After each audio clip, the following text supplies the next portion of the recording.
Hey, architecture firm owners and emerging leaders.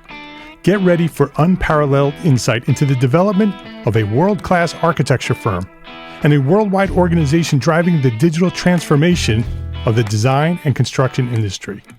With Build Smart, the podcast that's changing how our profession operates. We share the incredible stories behind innovation in the building industry with my friend and co-host, Patrick McLeamy, AIA, former CEO of the international architecture firm, HOK. You know, Yamasaki's office or firm lasted during his lifetime. And when he passed away, I think that was the end of the Yamasaki office. Helmut did not want that. He wanted a firm that would live out and grow beyond the founders. In Season 1, discover the untold stories behind HOK's meteoric rise, from 150 employees in St. Louis to a powerhouse with over 1,900 staff members and 27 offices worldwide. You know, they weren't as polite as the Kojima people.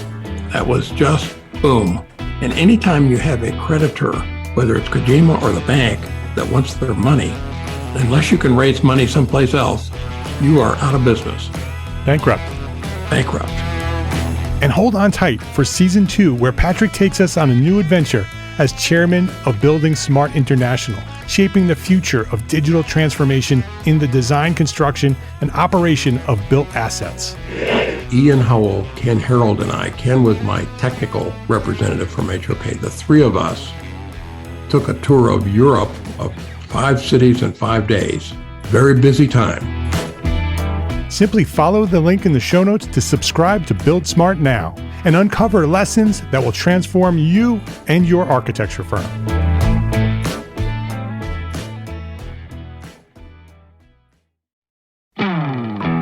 Hey, architecture firm owners and emerging leaders. Get ready for unparalleled insight into the development of a world-class architecture firm and a worldwide organization driving the digital transformation of the design and construction industry. With Build Smart, the podcast that's changing how our profession operates. We share the incredible stories behind innovation in the building industry with my friend and co-host, Patrick McLeamy, AIA, former CEO of the international architecture firm, HOK. You know, Yamasaki's office or firm lasted during his lifetime. And when he passed away, I think that was the end of the Yamasaki office. Helmut did not want that. He wanted a firm that would live out and grow beyond the founders. In Season 1, discover the untold stories behind HOK's meteoric rise, from 150 employees in St. Louis to a powerhouse with over 1,900 staff members and 27 offices worldwide. You know, they weren't as polite as the Kojima people. That was just boom. And anytime you have a creditor, whether it's Kojima or the bank, that wants their money, unless you can raise money someplace else, you are out of business. Bankrupt. And hold on tight for Season 2, where Patrick takes us on a new adventure as chairman of Building Smart International, shaping the future of digital transformation in the design, construction, and operation of built assets. Ian Howell, Ken Harold, and I, Ken was my technical representative from HOK. The three of us took a tour of Europe of 5 cities in 5 days. Very busy time. Simply follow the link in the show notes to subscribe to Build Smart now and uncover lessons that will transform you and your architecture firm.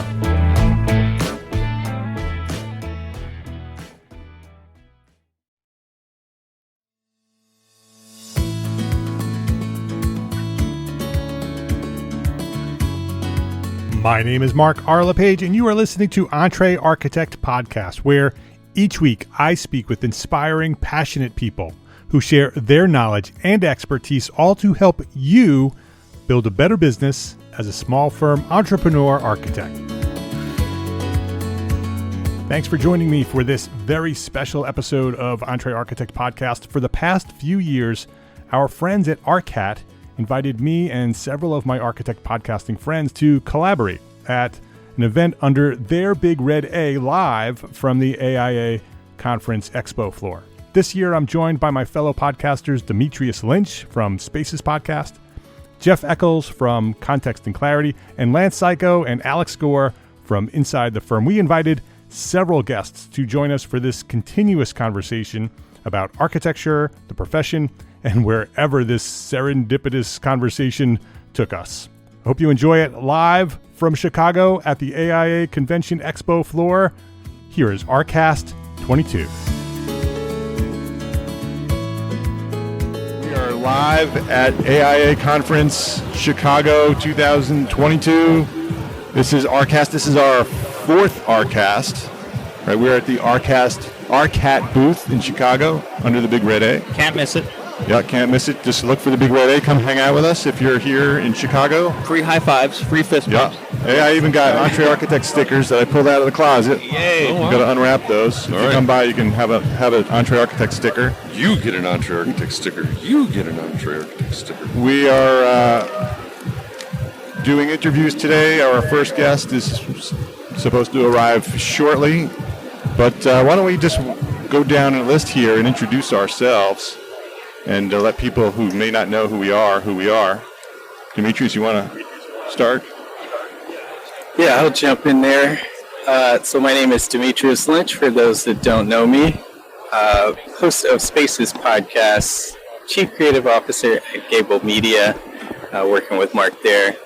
And excited to be here, excited to get this one underway, our fourth show. I think this is my second, maybe. Yeah, you were a guest. You were a guest at one. Yeah, I was a guest the first one, and then actually co-hosted the second one. So excited to get back in here and see what we come up with today. All right, and I am Mark R. LePage, founder of EntreArchitect, CEO of Gable Media, and friends of all these guys that are here and working hard to try to help small firms build better businesses at EntreArchitect. Mr. Echols, who are you and what do you do? That's a really good question. My name is Jeff Echols. I host the Build Your Brand podcast, but also Context and Clarity, the daily conversation in Context and Clarity Live. And our mission there is to talk about the things that matter most to the success of small firm architects. I am Lance Cayko, one of the co-hosts of Inside the Firm podcast, co-founder of F9 Productions, F14 Productions, and I've got Al to talk to me. Al Gore, vice president, invented the internet. Super awesome dude. I can't believe someone wrote me in here to talk to you guys, but somehow, no, I'm just kidding. I'm Alex Gore. Everything Lance said, business partner, so same thing there. Yeah.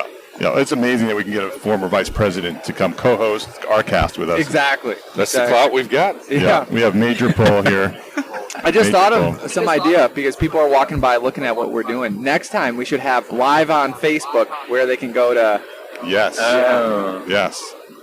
So you could go to the EntreArchitect community if you're an architect. So all the architects that are here in Chicago can go to the EntreArchitect community. If you're not a member, you can go to EntreArchitect.com/group and you can request membership, and one of our moderators will probably get you in there. And you can watch us live in the EntreArchitect community Facebook group.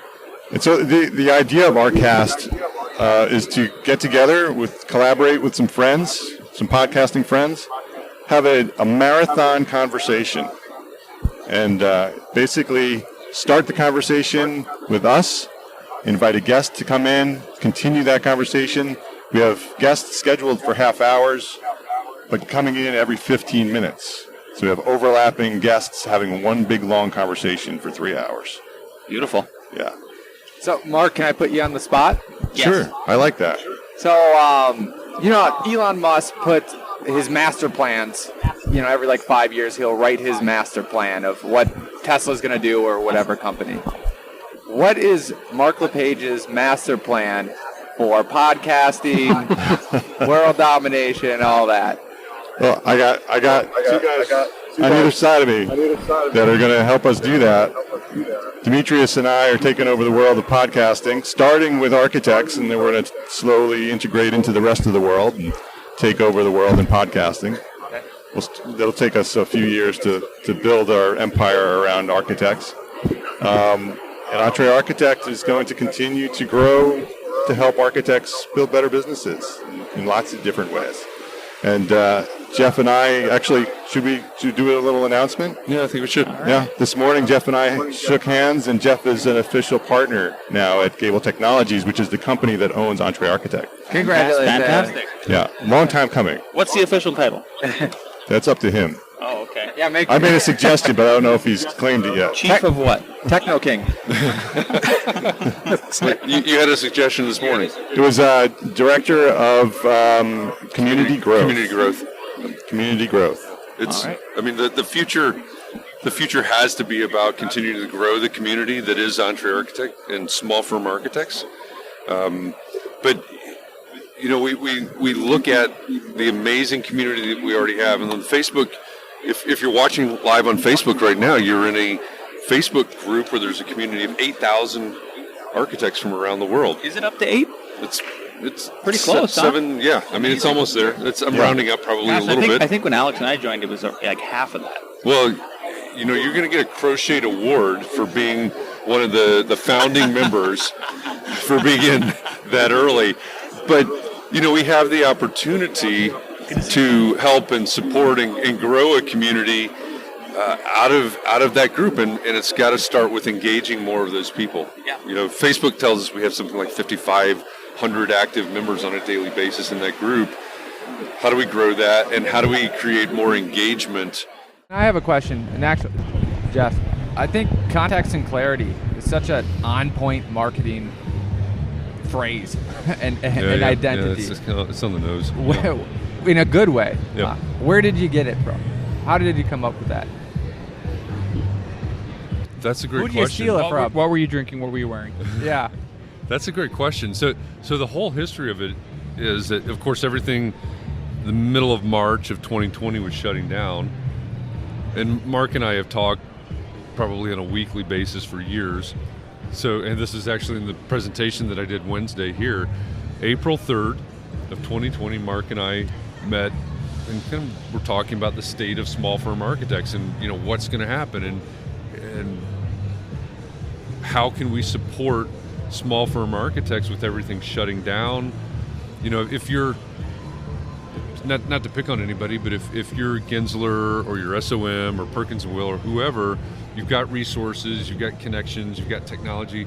Small firm architects didn't have that advantage with everything shutting down. So how can we best support small firm architects, give them what they need, give them what they want? And we realized at that point that it may be help them overcome the feeling of loneliness, because all of a sudden they're not interacting with anybody, they don't have any employees, some depending on the size and such, but it may be just giving them a place to go, and that's really what Context and Clarity became. And so we launched it April 6th of 2020. It was the first conversation. Now we're 565 conversations in. And I don't know. I think we just kind of evolved into that name. I mean, the context was a new context, a new, COVID-driven, pandemic-driven context. And the tagline has always been, find clarity around the things that matter most. How do we do this? How do we do that? I've heard this. How do we clarify one topic every day? How do we find clarity around this? And maybe it's invoicing today. Maybe it's Julie Taylor standing over there. Maybe it's PR for small firm architects. How do we find clarity around this one thing on any given day? We can bring Julie in. Okay. Julie Taylor, come on down. You're the next contestant on ARCAST. All right. Hi, Julie. Hey, Mark. How are you? I'm great. Thanks for joining us. My pleasure. Who are you and what do you do? Wouldn't be anywhere else. Julie Taylor. I'm the founder of Taylor & Company, and we are a public relations and marketing services firms expressly for the architecture industries. I like to say we represent anything in, of, or around a built structure. All right. I've got to say this because no one else is going to. When it comes to branding and brand artifacts, Julie, when you were on Context and Clarity Live, you had a dress or a top or something on that was your brand color, and today your glasses are absolutely the Taylor and Company. Purple. Have you trademarked that yet? I have not, but it's a good idea. You should. It's a good thing. That's trademarked. It is. I love it. The purple. I'm going to call it purple. Yeah. Purple glasses. The purple Taylor and Company glasses. That's awesome. I've been interviewing quite a bit of marketing folks on our podcast, so I have some questions that are fresh to my top of my head. If I could ask you, Absolutely. that'd be great. Please. So, what is one free marketing thing that a small firm architect could do today that they should be doing? Something that's just everybody should be doing it. It's free to do. It's easy to do. If you're not doing that, you're doing yourself a disfavor. Number one, a sign on your job sites. It's incredible how many are not there. You know, if you look at it, the contractors aren't shy about it. The fence company takes care of itself. And so the architects, it's the easiest thing. Yeah, I like that. What is one mistake that you see? What is the most common mistake you see people make, small firm architects make, marketing? Not having a sign on their job site. There's a theme. We don't even do that all the time. I know, we used to. Yeah, So yeah. thanks for calling us out on that one inadvertently. I would say really talking to each other as opposed to their potential clients, you know, and in their communications. When I would lecture for students, you know, I said, hey, if you want to work for a developer, try not to answer your phone studio, because that's not exactly what they want to hear. You know, they want to know that you're in a business. My dad always said, if you're going to be in the business, be in the business. So take care of things like marketing, like your staff, business plans, getting paid, not losing money on a job just because it would be great to do. If somebody has a tight budget, and a lot of small firm architects do for their marketing, you know, one of the things that we struggle with is like, should we be even concentrating on Facebook? Should we be concentrating on Twitter? You know, if you had to just point to one, and I realize you're going to pick on other ones because I'm asking you to point to one, but which platform do you actually think is the best? Instagram, no question, because it's visual, so you can show your works in progress. You can really impart your firm culture. You know, if you've got people, and if you do volunteer work on committees, that's the kind of thing that you can grasp as well. You can, besides just your work, what are some things that inspire you? You know, is there a piece of art, or a piece of music, or dance, or whatever it is, and then people get to know who you are and who your firm is personally. It's I think it's really important. Not everyone needs to be on every platform, for sure. And look at the ones also that your clients are on. You know, tag people, like other people's posts, interact. My social media specialist at my firm, she goes, it's called social media. So be social. I have a question for you. How about offline, in person? Where's the best? Because we've been talking to a lot of architects. I know a firm that's physically moved to, like, let's say a new city, Minneapolis, and it still took them like 10 years to really get those projects there. What's your recommendation for kind of in-person marketing?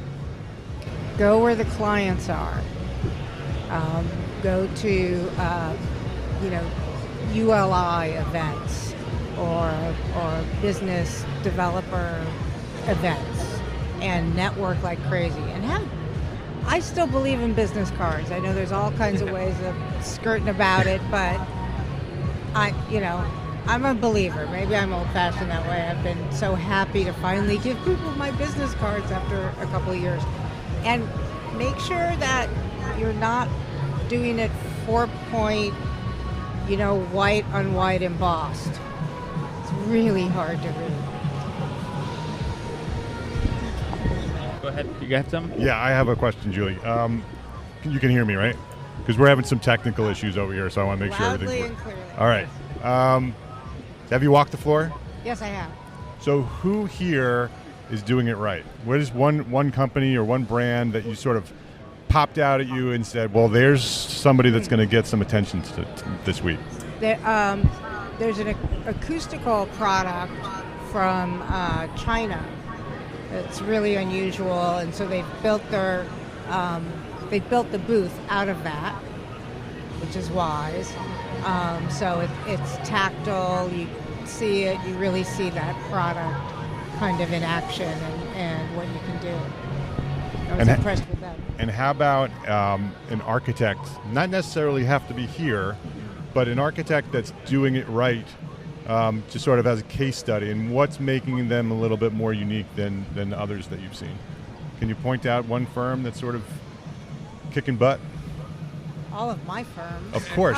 So there's your opportunity to pitch one. Well, there's one of our new, well, we've been working together for about a year, a little more than a year, Relativity Architects. And they have an interesting range of typologies. They're quite specialist in multi-tenant, particularly affordable housing. They're also really dominant in the entertainment studio thing. So those things seem like very, counter, but so they're keeping, expertise into pretty diverse markets. Is there anything specific that they're doing that's sort of making them stand out? Or it's something that you're doing for them that makes them stand out?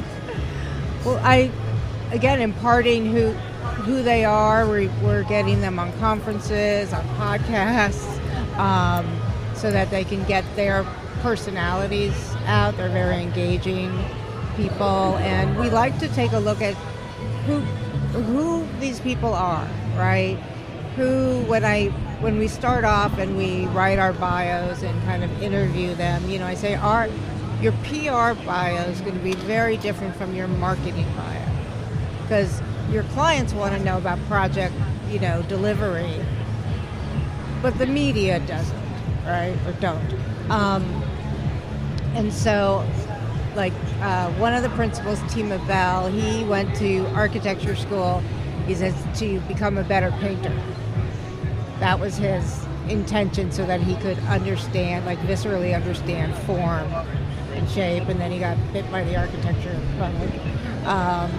His partner, Scott Sullivan, comes more from mathematics, and then wanted something more creative. So I want to know who the people are beyond the architecture.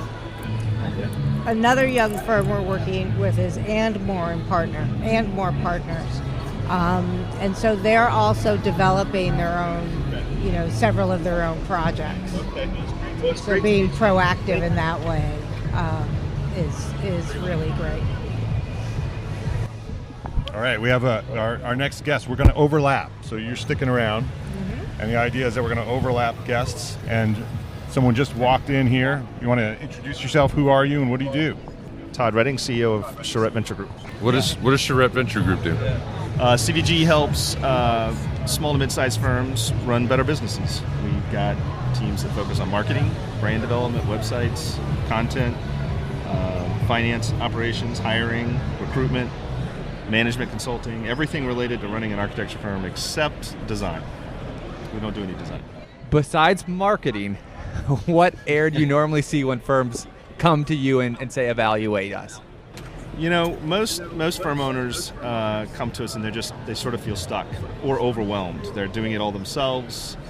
Maybe they've run their business for 5 years or more, and they don't know how to get it to the next level. They weren't trained to run businesses, and so they really don't know what to do next. So we come in and we really help them prioritize things, make sure they got the right people doing the right things in the right places, organize their finances in the right way. So many firms just look in the rearview mirror when it comes to finances, and we help them really forecast and project where they're going to be, where they want to be, and we help them get there.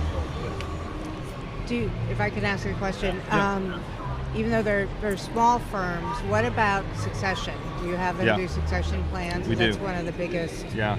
Probably half of our firms are working on or have worked on some plan for succession. That doesn't mean that they've implemented it. Our belief is you can't start early enough.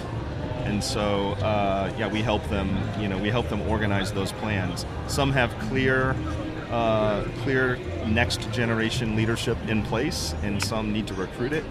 So we fill in all of those gaps to try to help them develop that long-term plan. It's really one of the fundamental criteria of working with us is that you really want to create something that's going to live beyond yourself. If you're just looking to be a sole proprietor and at the end of your career shut the door and turn off the lights, we're not the right firm. We're positioned to help firms grow and create something permanent. What valuation metrics, when you're looking at succession, not just handing over the firm maybe internally, but EBITDA, and I know there's a couple other ones. Which ones do you kind of point out to say, hey, you should really be watching this number? It's a good question. We look at a lot more than EBITDA. So we really believe in monitoring utilization rates and the billable ratio. So how many hours are you recording as billable, but how many did you actually bill the client for? Two critical metrics. If those are in line and the chart of accounts is in line, then you can start to work towards a more traditional formula using EBITDA. 2 to 3 times EBITDA would be a fair number, I think. Most firm owners think it's 5, but we try to work with them to understand the real long-lasting value of the firm. We don't do official valuation studies very often, but we certainly work with them when we're doing the succession planning to have a plan that makes sense and balance with the finances. When you do the succession, I've had a gal on our podcast 2 times now. Her name is Michelle Seiler Tucker, and her book is Exit Rich. And it's the idea is from the beginning, like you just said, that you should be thinking about your exit strategy and how to sell, when to sell, all of that stuff. Get all the numbers. That's where Al's getting these fancy acronyms from. One of the questions I asked her, and then I'm going to ask you, is that I was asking her, like, what does it look? Is it better to sell internally, or is it better to sell externally? And I had thought it was going to be internally, obviously, but I didn't realize, the risk with that. The risk is what she explained is, well, then everybody who's inside sees all the numbers, they see how it works, and it can completely sour the whole thing, such that you've basically destroyed your firm if it doesn't go correctly. So you don't have to tell me exactly how, but I'm wondering generally how. What is the proper way to even do it, and how to unveil that? Yeah. We do find that many firms don't spend enough time investing in the training and mentorship of the next generation of leadership. You really have to teach your staff what it means to run a business, what it means to own a business. And that takes time. We really encourage firms to do that also so that, you guys all know the story. People get fed up with the firm that they're at. They think it's easy to just go put up their own shingle and run their own business. And then 5 years later, they're like, oh my God, I got to worry about cash flow and employees and payroll. And so let's open their eyes to those pain points now so they stay at your firm and they're not seduced to go start their own. But just training people what it means to run a business is really, really important, and I don't think you can start that early enough. So how many of the people that are getting fed up and leaving because they can do it better know the term EBITDA? Earnings before interest, taxes, depreciation. Hey, there you go. All right, now we have a definition of the acronym there. Are you teaching and lecturing at schools? We are not. Pro practice? We are not. We have sort of attempted that. We have found most schools are not really embracing the kinds of things that we're talking about. But I think AIA is certainly moving in that direction. They've had a lot of the business forums have started to evolve. They really have embraced us to be a part of that. So I think the industry as a whole is recognizing more and more every year. EntreArchitect is a big part of that. These movements, I think, are really raising the issue of running businesses is a hard thing to do, and it needs more education and training. Todd has, I think every semester, has spoken with my pro practice class, and he's been on my Shark Tank panel. Yeah. So thanks. It's been a lot of fun. Thanks to Todd for that. Yeah, we do pro practice a little different in my class. Well, we're always open to those opportunities to speak to classes. We do a lot of speaking at AIA events and other kinds of events around the country. It's really one of the best ways to get our message out. Hey, Jeff, hit me up for pro practice. I'm there. We'll do it. So we run it when the school where I teach approached me about teaching pro practice. I said, yeah, I'd be interested in that if I can run it like a startup incubator. And they said yes. I don't think they knew what they were saying yes to, but they haven't fired me yet. So, and we just passed through reaccreditation, so I guess it's okay. It's a good sign. But it's only because Todd Redding has been on my Shark Tank panel every year. I think it's a great format. And I think Mark as well. Yeah. It's a great format. Todd, you guys still host the competition, correct? We don't. It's a good question, and I'm glad you asked it. We did for the first 5 or 6 years. We held an annual business plan competition. It was successful. To be honest with you, we just got real busy, and it was a very expensive endeavor. We gave out a $10,000 cash prize at the end of it. And thank you to Jeff and Mark and others that helped out with it. It was a good thing to do. We'd love to support another organization to do it, but we've got 15 employees now, and they are all 100% focused on our clients, and we just have not been able to invest in that exercise for the last couple of years. I want somebody to pick that up, because this is getting a little selfish because I'm going to talk about my class. But, But I want somebody to pick that up because I want an opportunity to make it more real for my class. I want to find a business plan competition. So that's what we do. Is throughout the semester they have to come up with an idea, identify a problem, come up with an idea, build a business around it, and then it culminates. The final is Shark Tank. But I'd like to take the next step and find them all a business plan competition that they can enter and compete. And I think what you were doing, they wouldn't all fit into that model, certainly, because I don't require that it's an architecture firm.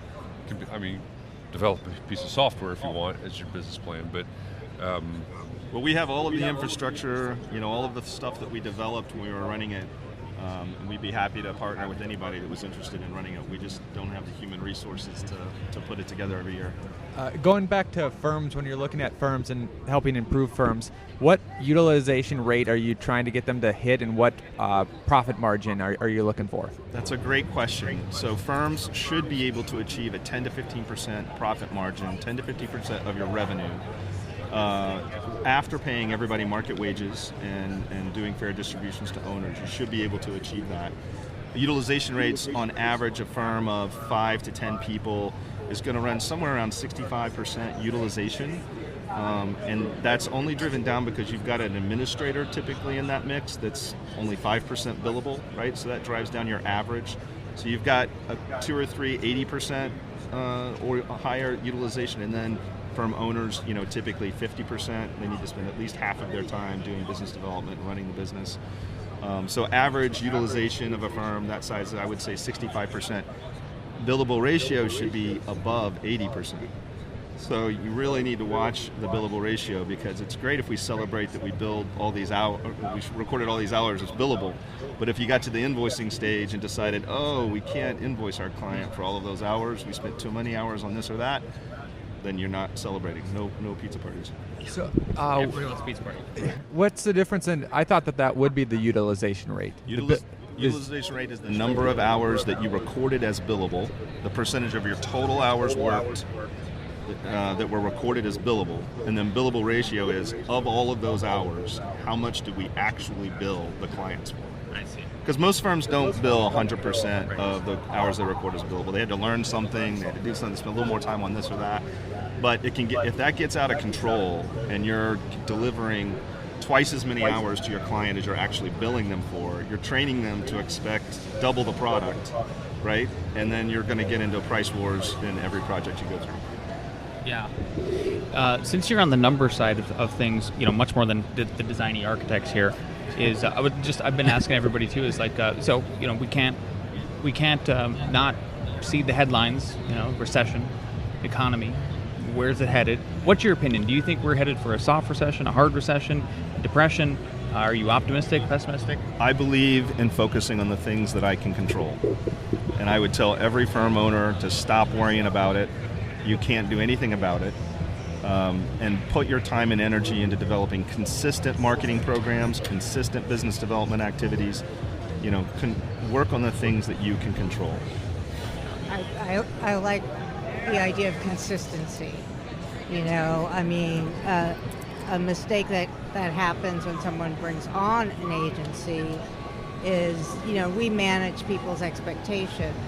But like after 3 months, they're like, well, why aren't I on the cover of every magazine? They're like, it doesn't work that way.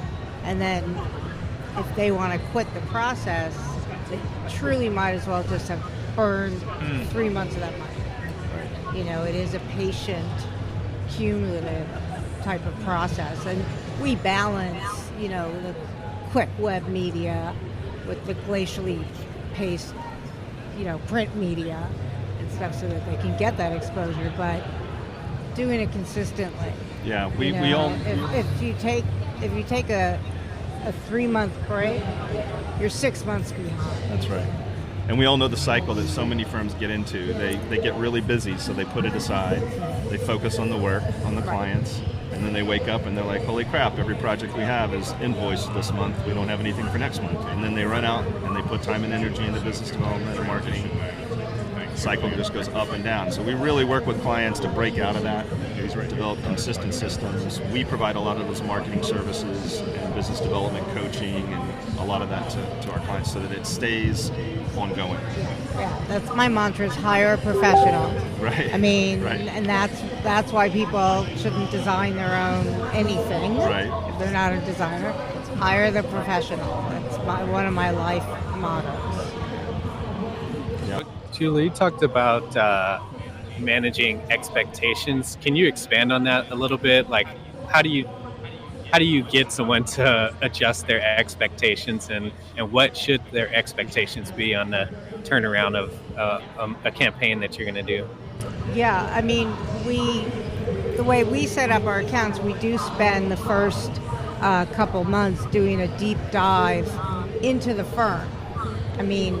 We know the business of architecture, but we need to really understand who they are, and we create a plan out of that. That doesn't mean that while we're doing that, we still go after, whatever kind of placements and articles and anything that's very time oriented. But we do say, the first 3 months, certainly there's, not to have the humongous expectations, because it is cumulative. And there are things that we send out, we let the media know that we know that might not be picked up or might not be picked up certainly right away. We've had, media will earmark that and then come back to us and say, oh, hey, we're interested in this project because we're doing something on vegetative roofs now, or whatever the topic is. And so we do try, that the advent, I've been doing this a long time, and so the advent of the internet certainly helped in terms of turnaround. And that is something that we have no control over. It's like, what issue is it going to be in? Well, they said it would be in this, but I started out as a magazine editor, so I knew it was placed only when it was physically in my hands, so it's going to be there when it's actually posted online. So it's a different kind of mindset. We do try to educate them. Todd, is it similar in your case as far as managing your clients' expectations, and how do you kind of go about it? It's a great question.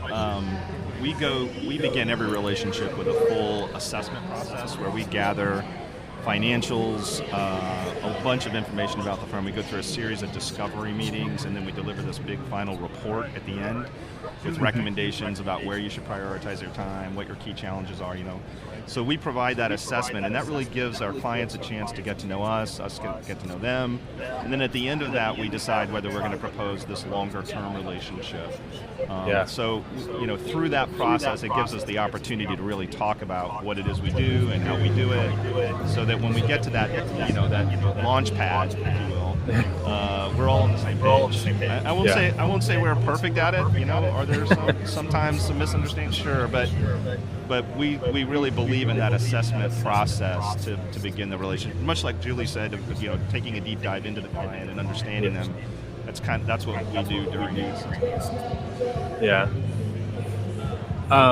Is there kind of a typical timeline that you're looking at, or is it just kind of depend on that interaction with that particular firm? No, it is. That's a great question. Our assessment typically takes 4 to 6 weeks, depending upon the pace of the meetings and gathering materials. And then if we do propose a long-term relationship, it's 5 years, minimum of 5 years. Now, some people might scoff at that, but we want to have a permanent impact on the firm, right? So it takes that long to do our work and really have that permanent impact. It takes that long. Now, our clients pay us a percentage of revenue. So we don't bill by the hour, we don't bill with travel and lodging. They pay us a percentage of revenue, so the only way we can grow our revenues is we grow theirs. So it's a very unique relationship. It's structured, the reason we're called Charette Venture Group is it's very much structured like an investment firm. Yeah, their success is your success. Exactly, literally. Yeah. While we have been learning more about Charette Venture Group, Julie Taylor has exited the building, so to speak, and Bill from ARCAT has joined us. Hi, guys. Hi, Bill. Who are you and what do you do? I'm one of the guys that runs ARCAT.com. So anyone out there who has a problem with the site, email me at bill@arcat.com. Piece of cake. That was dangerous. So make sure you're sending the fan mail there. 1,000 times.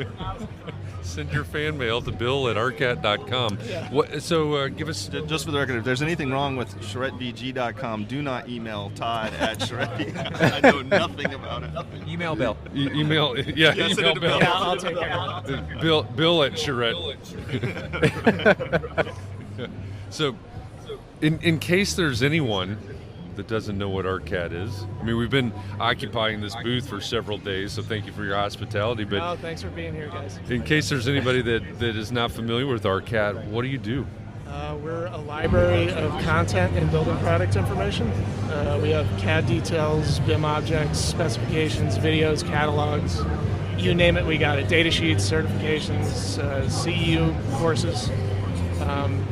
It should be your first stop if you need content or building product information. I was having a conversation earlier today with Adam over there with the Fantastic Hat. Hi, Adam in the Fantastic Hat.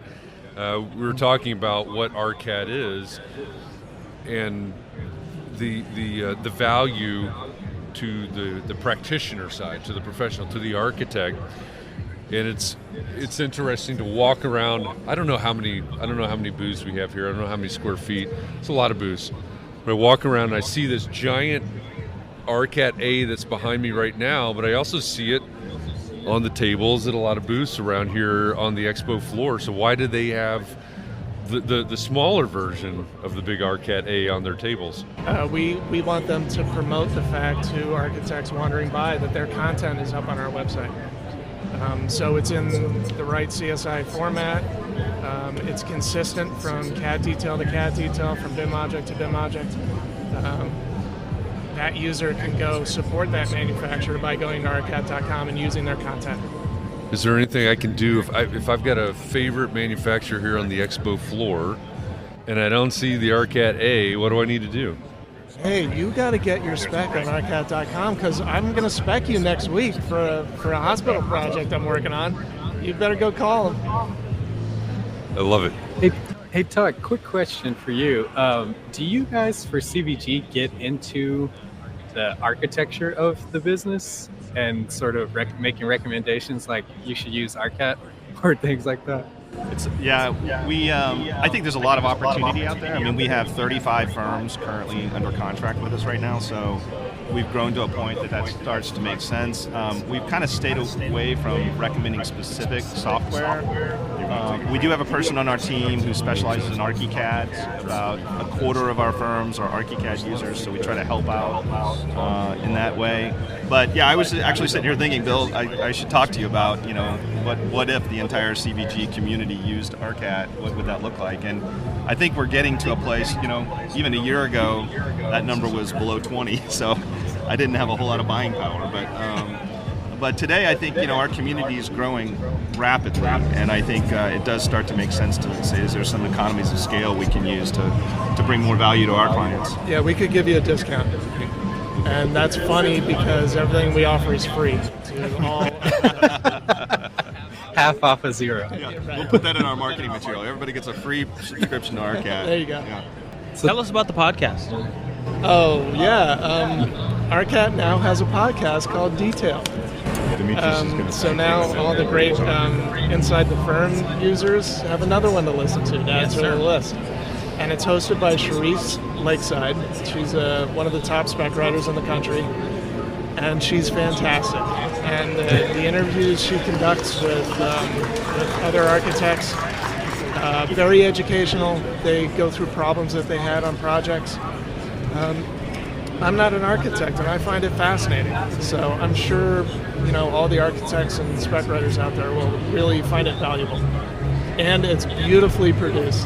Thanks, Dimitrius. ARCAT.com/podcast. Yes. ARCAT.com/podcast to subscribe. And we're going to continue that conversation, but wanted to thank Todd for joining us. Todd, where can people find out more about CVG? Yeah, thank you so much for having me. Charrette, CharretteV, V as in Victor, G as in George.com is our website.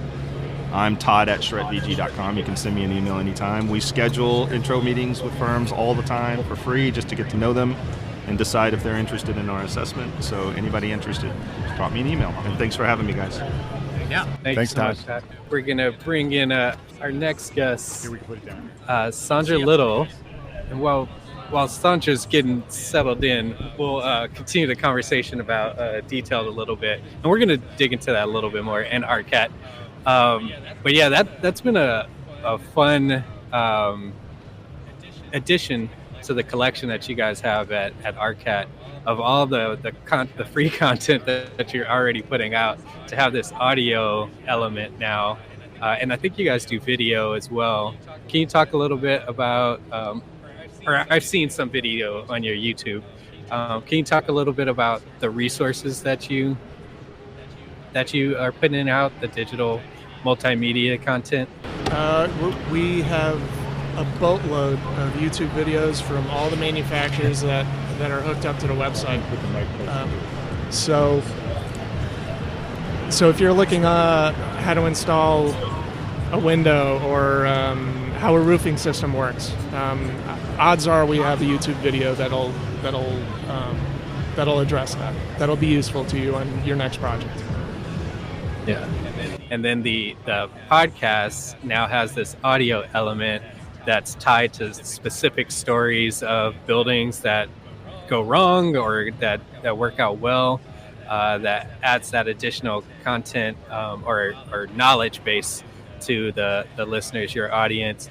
And then the cool thing that you guys do is on your website where the podcast lives, you have links of all the products and things that are discussed in each episode that link directly back to catalogs and specs and all the different things that you guys, the resources that you have available.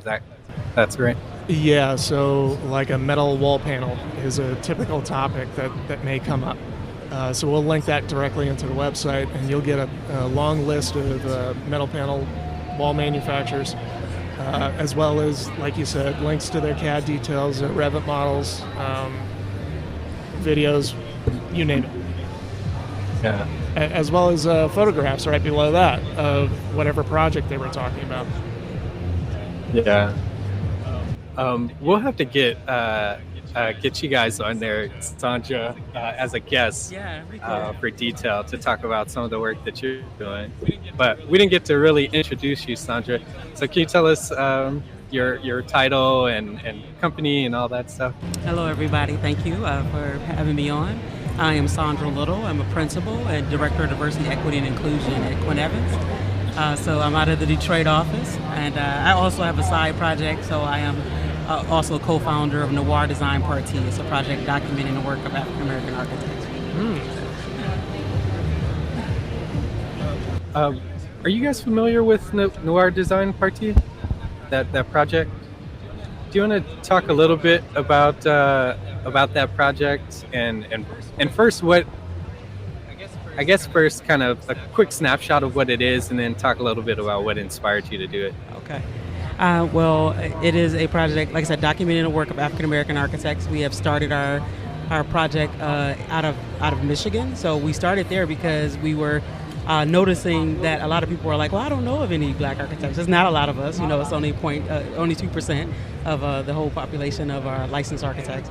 So we started to look back because we didn't know the history. We didn't know who the first licensed African American architect was and all of that. So we've been documenting that. We have a website. You can go check it out.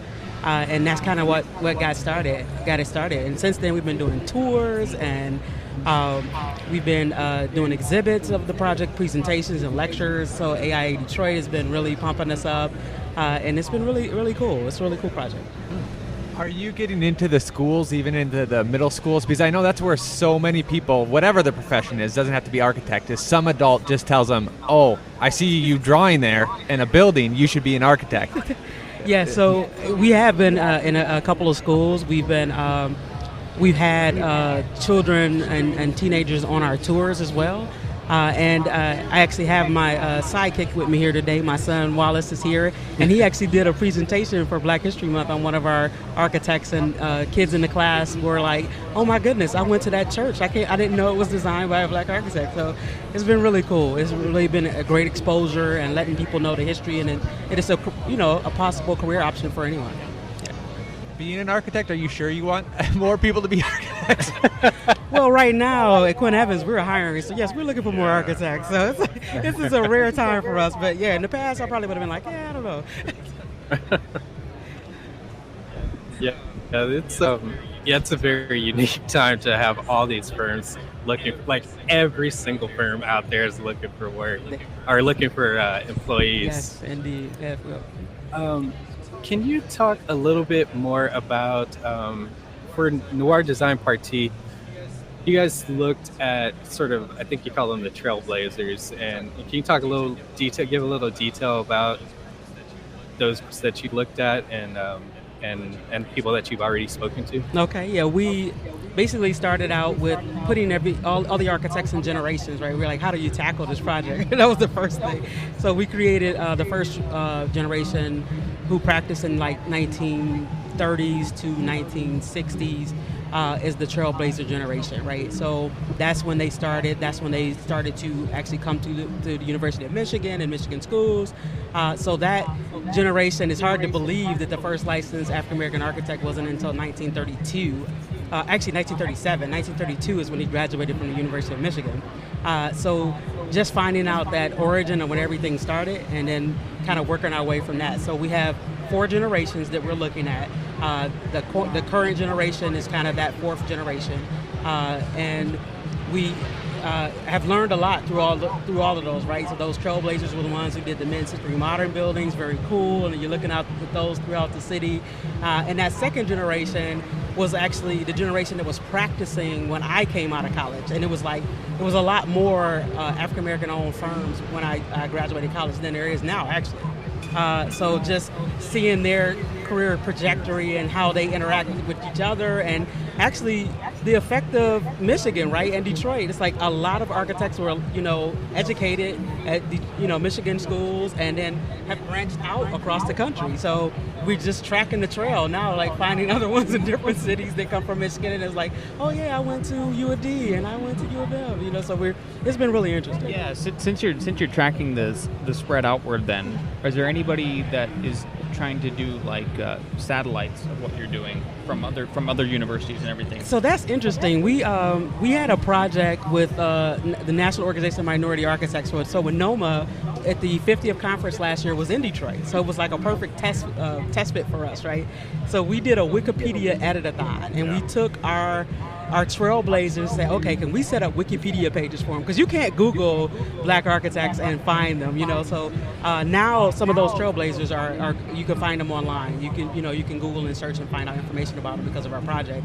So that Wikipedia edit-a-thon is now going to be, it was a pilot in Detroit, but it's going to be taken on by other NOMA chapters. Like, so can we replicate this across the country and get history bubbling up from each of the chapters and get that minority voice online, because like they weren't on Google back then, so it's like we have to be the ones to go back and put that information online. So very similar to like what you were talking about, ARCAT, you building this library, right? You building all this content online that wasn't available for these architects. So it's interesting. Sandra, what's the long-term vision of Noir Design Party? That's a good question. Well, actually, talk about how it got to where it is now, and then what the long-term vision is. Okay, so it basically started out, like I said, with the thing that I have a co-founder that's working with us, Karen Burton, and we were just like, okay, the first thing was like, okay, let's just find out who they are and let people know who they are. But when we started to get lecture requests and different requests for speaking. Things started to grow, and then we did an exhibit. So the exhibit's been on display at the University of Detroit Mercy. It's been on display at a NOMA conference. It's been on display in a community in Detroit for a West 7 Mile that has a lot of work done by African American architects. So it's just been steadily growing, right? So then we gave a panel discussion around that exhibit. And that got funded by the National Arts Foundation through the University of Detroit Mercy, so that was nice. And it's just been growing just like that, very organic. And we've just, like I said, grown to now talking about a podcast, which we hadn't before.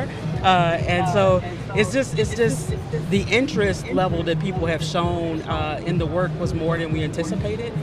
It was very personal for us at first, but now we see everybody is very interested in it as a topic because it has not been shared. So the history buffs are loving it. Sandra, has the study of that timeline sort of informed the work that you do at Quinn Evans? Has it evolved the work that you do, or how you come up with programs or anything like that?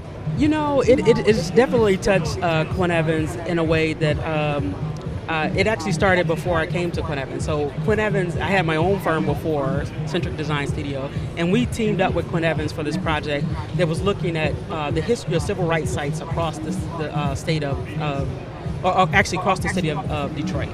And that project, when we got into it, we started to find a lot of the civil rights led efforts were done through churches and different things like that. So a lot of the Black architects worked for those churches, and they ended up becoming a part of our study and our historical registration nomination that we did for that project. And then now they have gotten a lot of funding through the National Parks Service for African American Heritage Fund. And now some of those churches are being renovated. One is the Second Baptist Church, which is in Greektown, downtown Detroit. It has a brutalist addition that was done by Nathan Johnson. And it's been really interesting now that those works are getting funding to restore those projects. So actually now we're talking to those same churches about helping to restore it. And Quinn Evans has a rich preservation background, so this has been right up our alley. So it's been a, like I said, domino effect more than I expected.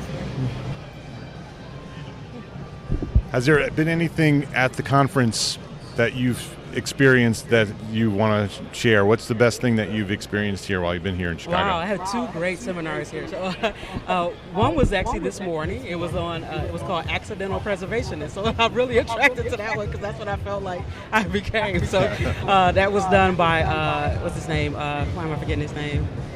It's a gentleman out of North Carolina. He was really, he does documentation on mid-century modern houses, and that's his whole focus. So it started in North Carolina, and then now he has an online archive that he allows anybody to upload to that has anything to do with mid-century modern houses. And he's like, I'm not going outside of that. I'm not doing commercial buildings. So that was good. And it was a really great seminar yesterday that was put on. Was that Ed Smart? Yes. Ed Smart. Yes. Yeah, that was it. Oh, George. Is it George? George Smart? Yeah, I can't remember. Yeah. Yes. U.S. Modernist. Yes, U.S. Modernist. Yes. That is the website. Yeah.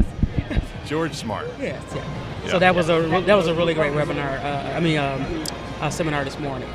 And yesterday there was one put on by the AIA Large Firm Roundtable and the Young Architects group, and it was called a mini MBA. And it was really interesting to hear the younger architects and the fellows and how they interacted to put together this presentation for one. But the subjects that they picked were very on time for today, right? One of the topics was hybrid work, right? So that was very interesting to hear the take on that and some statistics behind some things that's happening. And it was really interesting we had roundtable discussions after each topic that the small firms really hadn't had anybody to talk to about this. So them being at this seminar was really great because now they're hearing what the large firms are doing. So it was really, really an interesting conversation. And the other two topics for that were they also talked about the business of architecture, so getting everybody to understand the financials and how can an everyday intern come ask for a raise and know what that really means to the firm, right? As far as the multiplier and what your direct hours really are and how that impacts the ripple effect of that. So, and the young architects being a part of that conversation was very interesting. And then the last topic that we talked about, why am I drawing a blank? Well, that second presentation, it's exciting to see AIA talking about business. Yes. Right? Because 25 years ago, when I started here, you go to a conference and they were not talking about business at all. And almost to the fact where you weren't allowed to talk about business because you might talk about money and you might talk about fees, and then we'd be in trouble if we start talking about fees. So they just sort of avoided the whole thing. And so you've sort of gradually seen business start coming back to the AIA, and it's great to see that they're focused on it. Like I said, the title of the seminar was great as well. So it was a really good seminar. And like I said, it's just good to be back in person with everybody. Great to see everybody here. Yeah. I've been talking to Mark online by Zoom forever, and now we're actually face to face. So I'm like, can't believe it. Yeah. Question: do you have a African American architect that you like, or that people should look up or start to get aware of? So I do have a favorite. His name is Nathan Johnson. He's only really practiced in Michigan. He has a couple of buildings outside, but not a lot. He actually passed away. He was the last trailblazer architect that we had. He passed away on November 5th of last year. But you got his story. I got his story. We've interviewed him 3 times, and that was one of the things that the seminar talked about this morning. He was like, go interview all the 80-year-old people you know and record them. He said because they have, and they remember all that stuff from their practice. Even if they don't remember what happened yesterday, they can remember all the stuff that happened in the 1960s for their practice. So it was very great to get to know him before him passing away, because it was over a 3-year period that we talked to Nathan and talked to him on different times and recorded interviews with him. And then a great New York Times write-up is on him online. They did an obituary piece on obituary piece on him in November. So it was just really, really cool to see him be one of the last living ones and really getting to know him versus the others. I got to know one other trailblazer really, really well because NOMA gave him a Lifetime Achievement Award a couple of years back, and I was able to catch him before he passed away. But that was another inspiration to start the project too, just seeing them basically really starting to pass away. Yeah, if you don't catch those stories while they're around, you're going to lose them forever. Right. That sounds like a good project for Gable Media to sort of to search out all the 80-year-old architects and get their stories while we can. That is true. Yeah. That would be a great interview process. It is a lot of history there and a lot of stories. We have our next guest, so I want to thank Bill from ARCAT for joining us here. We're going to bring in Ed Shannon. While he's coming in, I love the idea that you're capturing all these stories real close to of the elderly. Because essentially, I did it with my grandma. I knew, I hope she's not, grandmas are going. Mm-hmm. She was telling all these stories of the old days. And after an hour, I go, Grandma, how many people got electrocuted and died in our family? And she was just like, what? And I was like, yeah, uncle, your grandpa. Like, she's like, well, I guess they had looser regulations back then. Wow. It was a theme. It was crazy. Everybody who's a podcaster here should be. I interviewed my grandma for like 2 hours, and nobody knows about it in my family. And that the idea is I'm going to cut episodes for each individual person because after she passes. So anyway, tangential, not architecture. No, that's good though. That's good. Well, I want to welcome Edward Shannon to the show here today. Thanks for coming, buddy. Thank you. He's an active member of the EntreArchitect community, but I would love for you to give your own introduction. Who are you? What do you do? Well, I am a sole practitioner architect in Des Moines, Iowa. I've been in Des Moines now for 10 years. Originally from Chicago, but did go to Iowa State for undergrad. And it was kind of nice moving there because I had a lot of old connections I rekindled. I started my practice in 1999 and had a sole practice while I taught at Judson University for 6 years, from 1999 to 2005. And did mainly Chicago. Was working in the Chicago suburbs, big residential renovation market in Chicago. So a lot of architects hang their shingles, and that's what kind of work you can do. Then I went to work for a couple of different design build firms, and then moved to, prior to moving to Des Moines, I moved to Waterloo, Iowa, almost 12 years to the day in 2010 to teach at a community college. I taught architectural drafting at community college for 2 years, and then came to Des Moines, worked for a firm for about a little over 4 years, and then reestablished my practice in 2017. Yeah, and you were recently on Mark's show, right? Yes. To talk about what it's like to be sole practitioner. Yes. Yeah. I guess I came to the realization I like working by myself, for myself. Had you ever had employees? No. Okay. No. I read once where I think it was in one of the AIA surveys, the firm surveys, 30% of the AIA firms, not architects, but the firms, are one person. So I started thinking to myself, wow, that's a big, that's a lot of firms. And I think it's actually half if you include the non-AIA. Yeah. And then like another 30% are the 2 to 5 person firms. I recall reading in a practice book, and it was written by a sole practitioner, and someone, it was kind of a question and answer book, but someone said something akin to, I'm a sole practitioner, and my biggest liability is I can't get projects done in a timely way. And the guy said, flip that to, the asset of being a sole practitioner is that your clients get every bit of your expertise on every aspect of their project. So I started to think about those things, the 30% of firms, the fact that this practice type can be seen as an asset, not a liability, and that it can be, a destination. It's often looked at as we're going to, I'm going to start off on my own, but as soon as I get bigger projects, I'm going to hire people. Well, it could be, no, I'm going to stay this way, and the way I grow my practice is by getting better projects, better clients, and I grow inwardly, not really outwardly. So that's kind of my growth, and it's the way I really like practicing. Now, on that note, what is one thing that you've realized yourself that you've grown better inwardly? Well,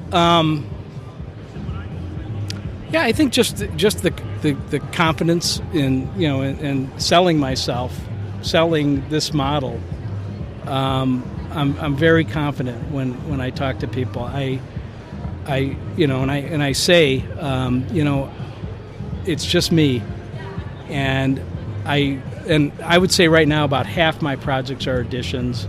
Probably another 25% are custom homes, usually vacation homes. Another 25% are small commercial projects. But I like to say, I'm a sole practitioner. I specialize in small projects, residential, commercial. When you hire me, you get me for every aspect of your project. Now, where I'm from, there's not a lot of sole practitioners and there's not a lot of residential architects. There's a lot of mid-sized firms that do schools and healthcare and projects like they're developer driven. And once in a while, they'll get an addition to do, and it's usually a favor for a client. Right. And they say, well, here we've just hired this summer intern. Here's a perfect project for them. We'll give it to them to work because everyone knows residential is easy, and residential addition. And I tell people, I say, I work. Or they think, rather. Yeah, they think. I was going to say, I think residential is equally hard in its own way. Thank you. It has a very special niche. I mean, it's personal. It's right, so personal. Exactly. I mean, I actually kind of shied away from residential projects because of that very reason, right? I was like, I really didn't have the time to go shopping with the client when I'm actually working on the school as well. So that it really does. There are certain clients that you need that special touch with, and that's kind of cool that you offer that. Well, I think I've been doing it long enough, and the other thing, I just enjoy doing them. I don't look at them as filler work. I don't look at them as like, this is going to be kind of a pain in the butt little project I have to do for something I want to do. Your addition, and I'm going to give it a lot of care and attention. And I tell them, I said, I've been doing this over 25 years, and you know what? I struggle with getting the roof lines right. I mean, a lot of times it doesn't come easier. Trying to get that form, I call it, I don't want your addition to look like the tail is wagging the dog. Yeah, literally, you don't want it to look like an addition. I mean, that's kind of the short of it. And so, when you're making something bigger, that's, so I work really hard to, create that. Or if it's, in my own case, if there's a stylistic precedent, we try to honor that. Sometimes houses don't have any style, so we bring style into them, and we bring form, into them, and give, kind of create a new language. Yeah.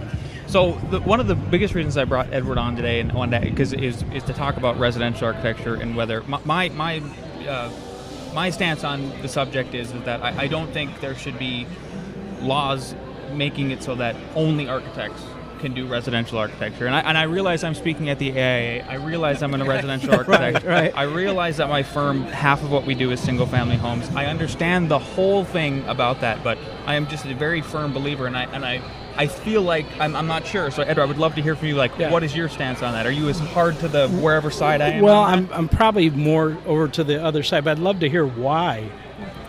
Can I ask you why you feel that way? Yeah, 100%. I think there's a couple different factors. Number one, life safety.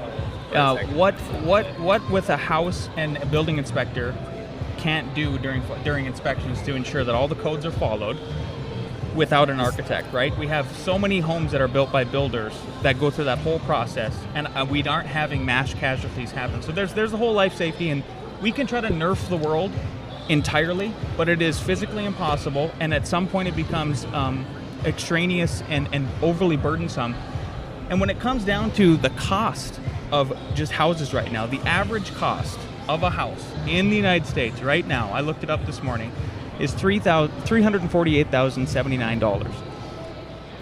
First-time home buyers right now are being priced out because now with interest rates rising, the average down payment is $27,400.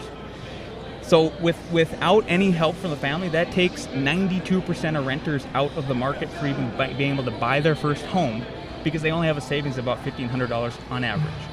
So then you couple with, okay, now are we going to require licensed architects to draw single-family homes? And the average price, according to the AIA, what you should be charging for a single-family home is about 5%. So 5% of that $348, there's another $23,000.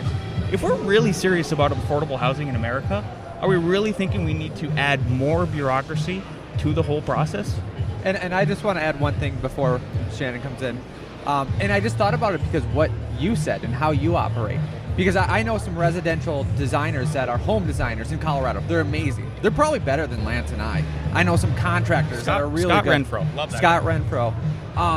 And what happens is if you say it's only architecture firm, a lot of times it does get passed to that intern.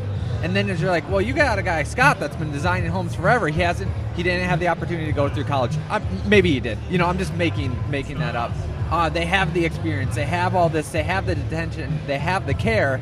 And then to somehow say, oh, you have to go through this way, and then sometimes you're going to get through an intern. It should be more competition-based, and there are checks and balances with going through the planning department, with getting a contractor, with inspections and stuff like that. So I wasn't even in on this, but that was my thoughts about it, too. Yeah, I can respond to a lot of that. I know some, because where I guess one of the big differences when I did practice in Illinois, the state of Illinois does not regulate single-family houses. However, virtually all the Chicago suburbs do. And ironically, the city of Chicago, when I was there, did not. But good luck trying to get a plan set through the city of Chicago if you're not an architect. If you don't, I mean, their codes are extremely complex and so forth. I know some very talented, self-taught or unlicensed designers, because we have most of that. That's who a lot of my competition is in Iowa. And when I taught at the community college, and I was training students mainly to be kind of residential designers. So I'm going to say a couple things. I agree. You have a good point. It just adds, it adds costs. I probably can't dispute that. I would argue that houses are much more complex than they used to be. I mean, you used to be able to, size. I mean, rooms used to be smaller. Spans were smaller. There's just houses have become more complex. So I see the need for, design professionals. The American Institute of Building Design, I used to go to their meetings, and they had all the Des Moines and the suburbs, about 10 municipalities, and most of these guys have a certificate. They have a AIB. They have that triangle stamp. Right? Yeah, they have a certificate. They've taken a test, and it's a really good. It's a triangle. I've never seen it. It's a good comprehensive test. And they were asking the building official.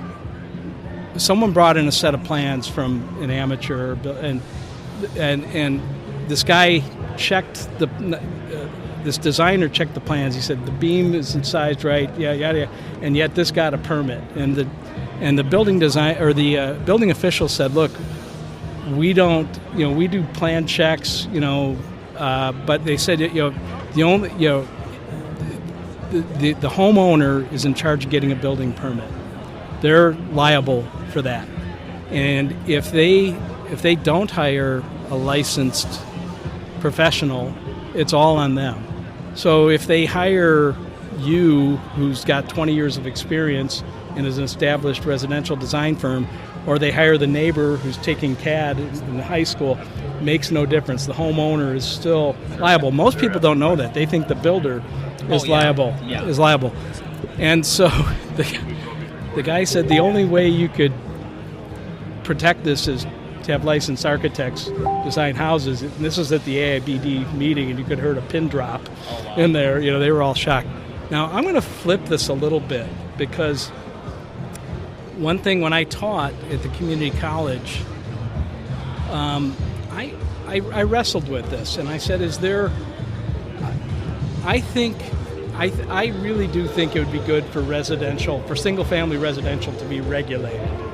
But does it need an architect's stamp, or can there be another tier of, like AIBD, types of people who are more self-taught, but they learn the codes, they take a test, and they're qualified to design it. So I came away with, I would be willing to make that concession, which would, I think, because I know if architects ever lobbied for this, the home NHAB, the home builders would fight, tooth and nail. But is there a path to let other designers who are? I was going to say, it was interesting when you were talking about the homeowner, right? Yeah. In Michigan, the big trend is like this master builder concept, and it really is like that person who's unlicensed, who's literally buying homes, renovating them, doing the drawings, and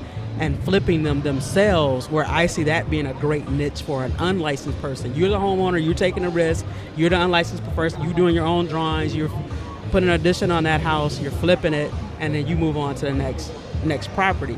It's like that model seems like that works for me. They're putting everything in skin in the game. They just like a design build, and they're putting that whole thing together. But I like it's difficult with a client though, like that touch that you have that you put on there with the client and doing that for them.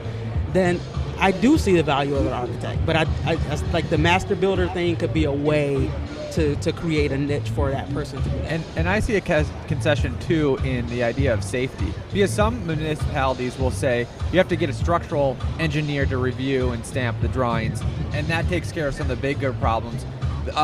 Whoever's designing your house should know about weatherproofing and insulation and stuff like that. But I think there is the point that you brought up. There's these concerns that things can happen too, but I just don't want to only look at the trees and not see the forest of, we still need healthy competition to bring prices down. We still need way more houses to build.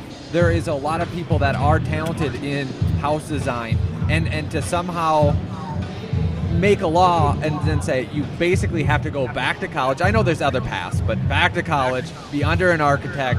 I mean, it would be devastating to a whole bunch of people that are doing an amazing job, that are doing a great job, that have great websites, that have done hundreds of homes, that have people under them that they are teaching that are going to take over. So I think there's little issues that I wouldn't want to broad brush it. I'm wondering if anybody else is seeing this. Well, here's what Alex and I are seeing, specifically in Boulder County, and Denver, where we operate a lot in is.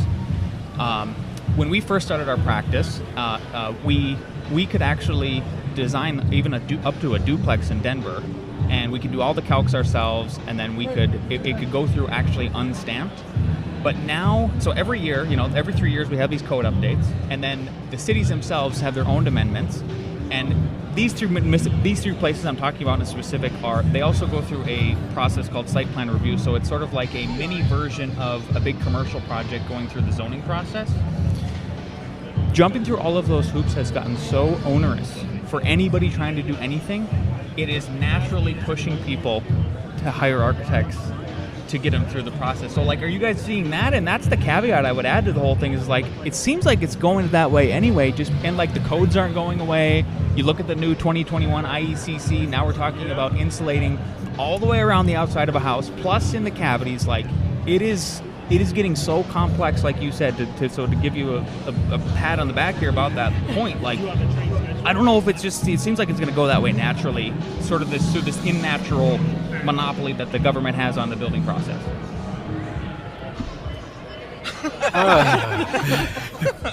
That was a lot to chew on.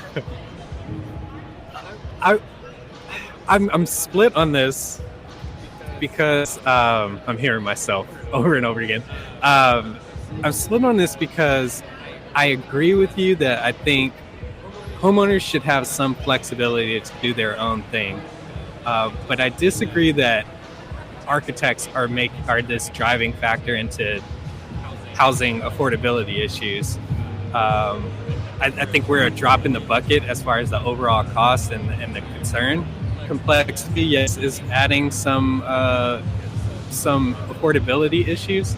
So I think maybe it's about streamlining and figuring out how do we streamline things, standardize certain additions and things like that. So it's ready-made approvals. You know what you're gonna do to add on a master bedroom. Those are the most common things: is a new bathroom, a new master bedroom. how do you standardize that so that the city already has a set of plans essentially that a homeowner can come and say, okay, now I just need to squeeze it 2 feet, and then we just attach it that way, and it's already ready, approved to some extent. I think those type of things would make some changes.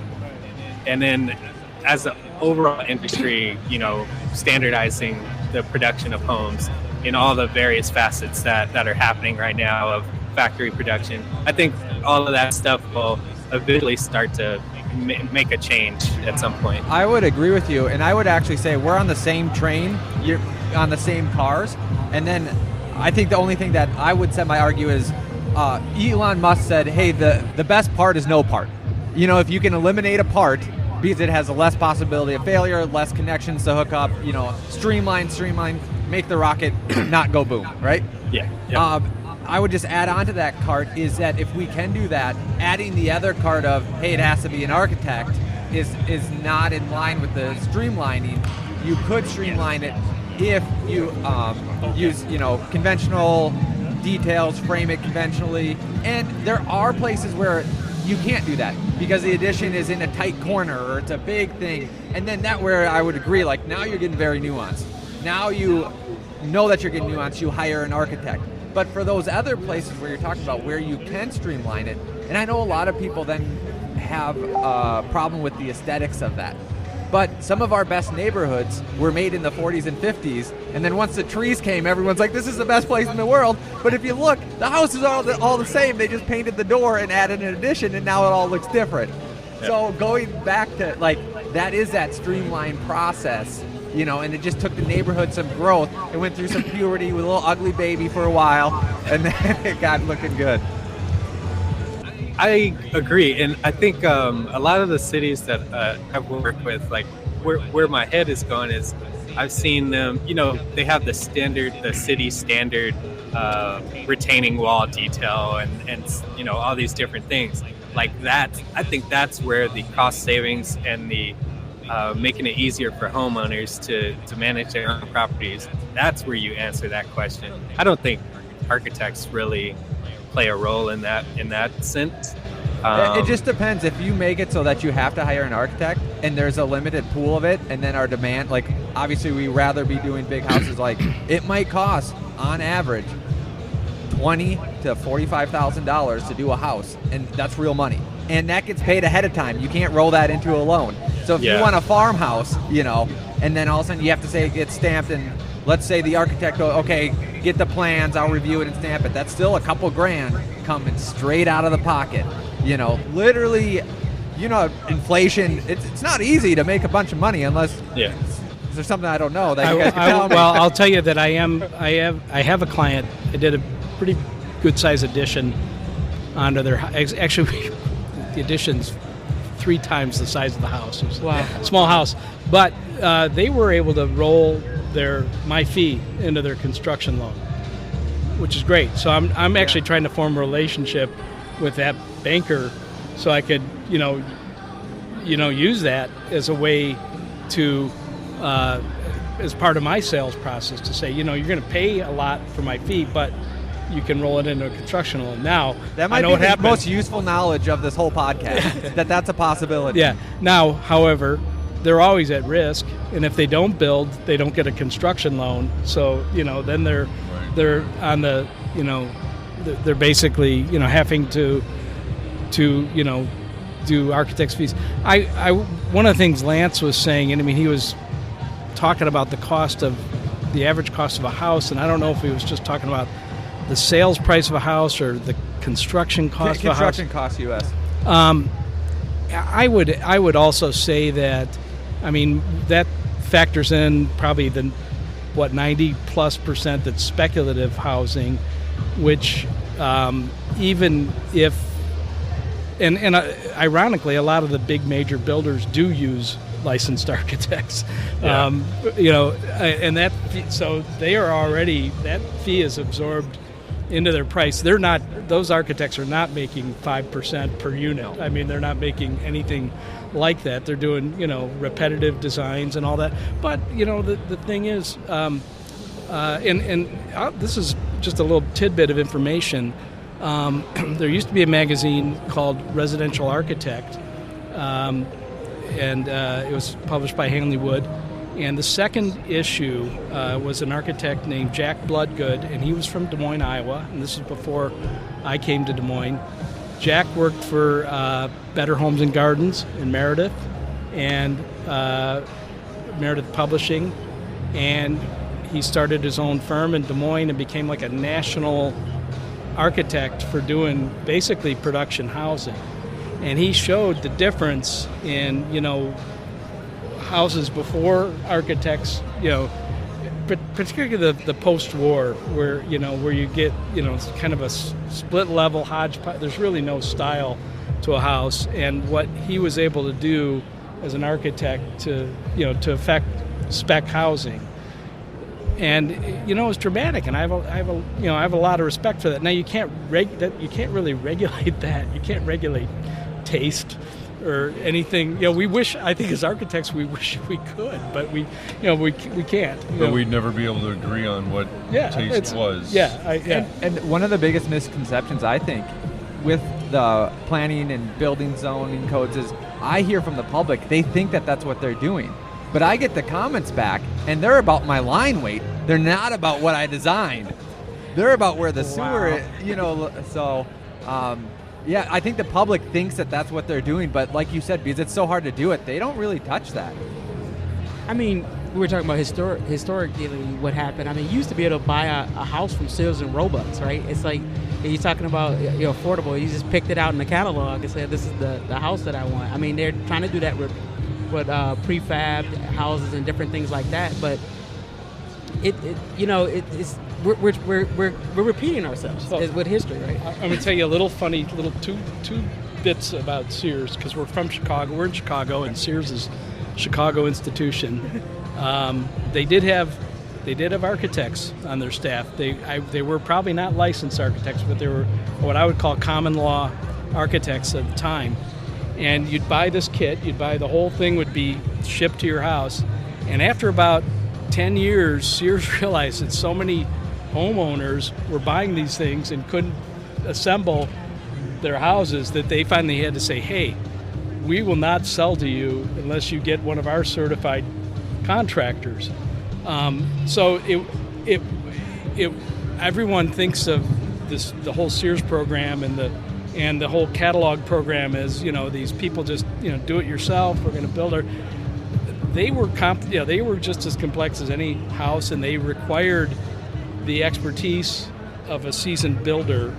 I'm not saying licensed or anything like that, but they did require, that. And Sears finally had to certify builders, as part of their program. So I just wanted to dispel the two rumors that they didn't have architects and they were just these do-it-yourself projects. So. This is a fascinating conversation, but we've come to the point where we've got to rotate some guests here again. So Sandra, thank you very much for spending this time. Great meeting everyone. Nice to meet you. NoirDesignParty.com, and that's spelled NOIR Design DISIGN.com. And we're online, we're on social media, we're on Facebook, we're on Twitter and Instagram. NoirDesignParty.com. Let's take a quick break to say thank you to our sponsors for their support of this episode. This episode is brought to you by FreshBooks. There's a lot to love about being an entrepreneur architect, right? But trying to figure out our financials on our own is not one of those things. Luckily, we have FreshBooks, the all-in-one accounting solution that's built for business owners like us. FreshBooks takes all the not-so-fun parts of running a business, from building and tracking invoices, to managing online payments, to organizing expenses, and automates them with features like the digital bills and receipt scanner, saving you up to 11 hours a week in the process. It's also super easy to get up and running, and the award-winning FreshBooks support team, they are always available to answer any questions along the way. Compare that to some of the other financial management tools out there. Try FreshBooks for free for 30 days, no credit card required. Go to freshbooks.com/architect to get started today. That's freshbooks.com/architect. So what will you do with 11 more hours each week?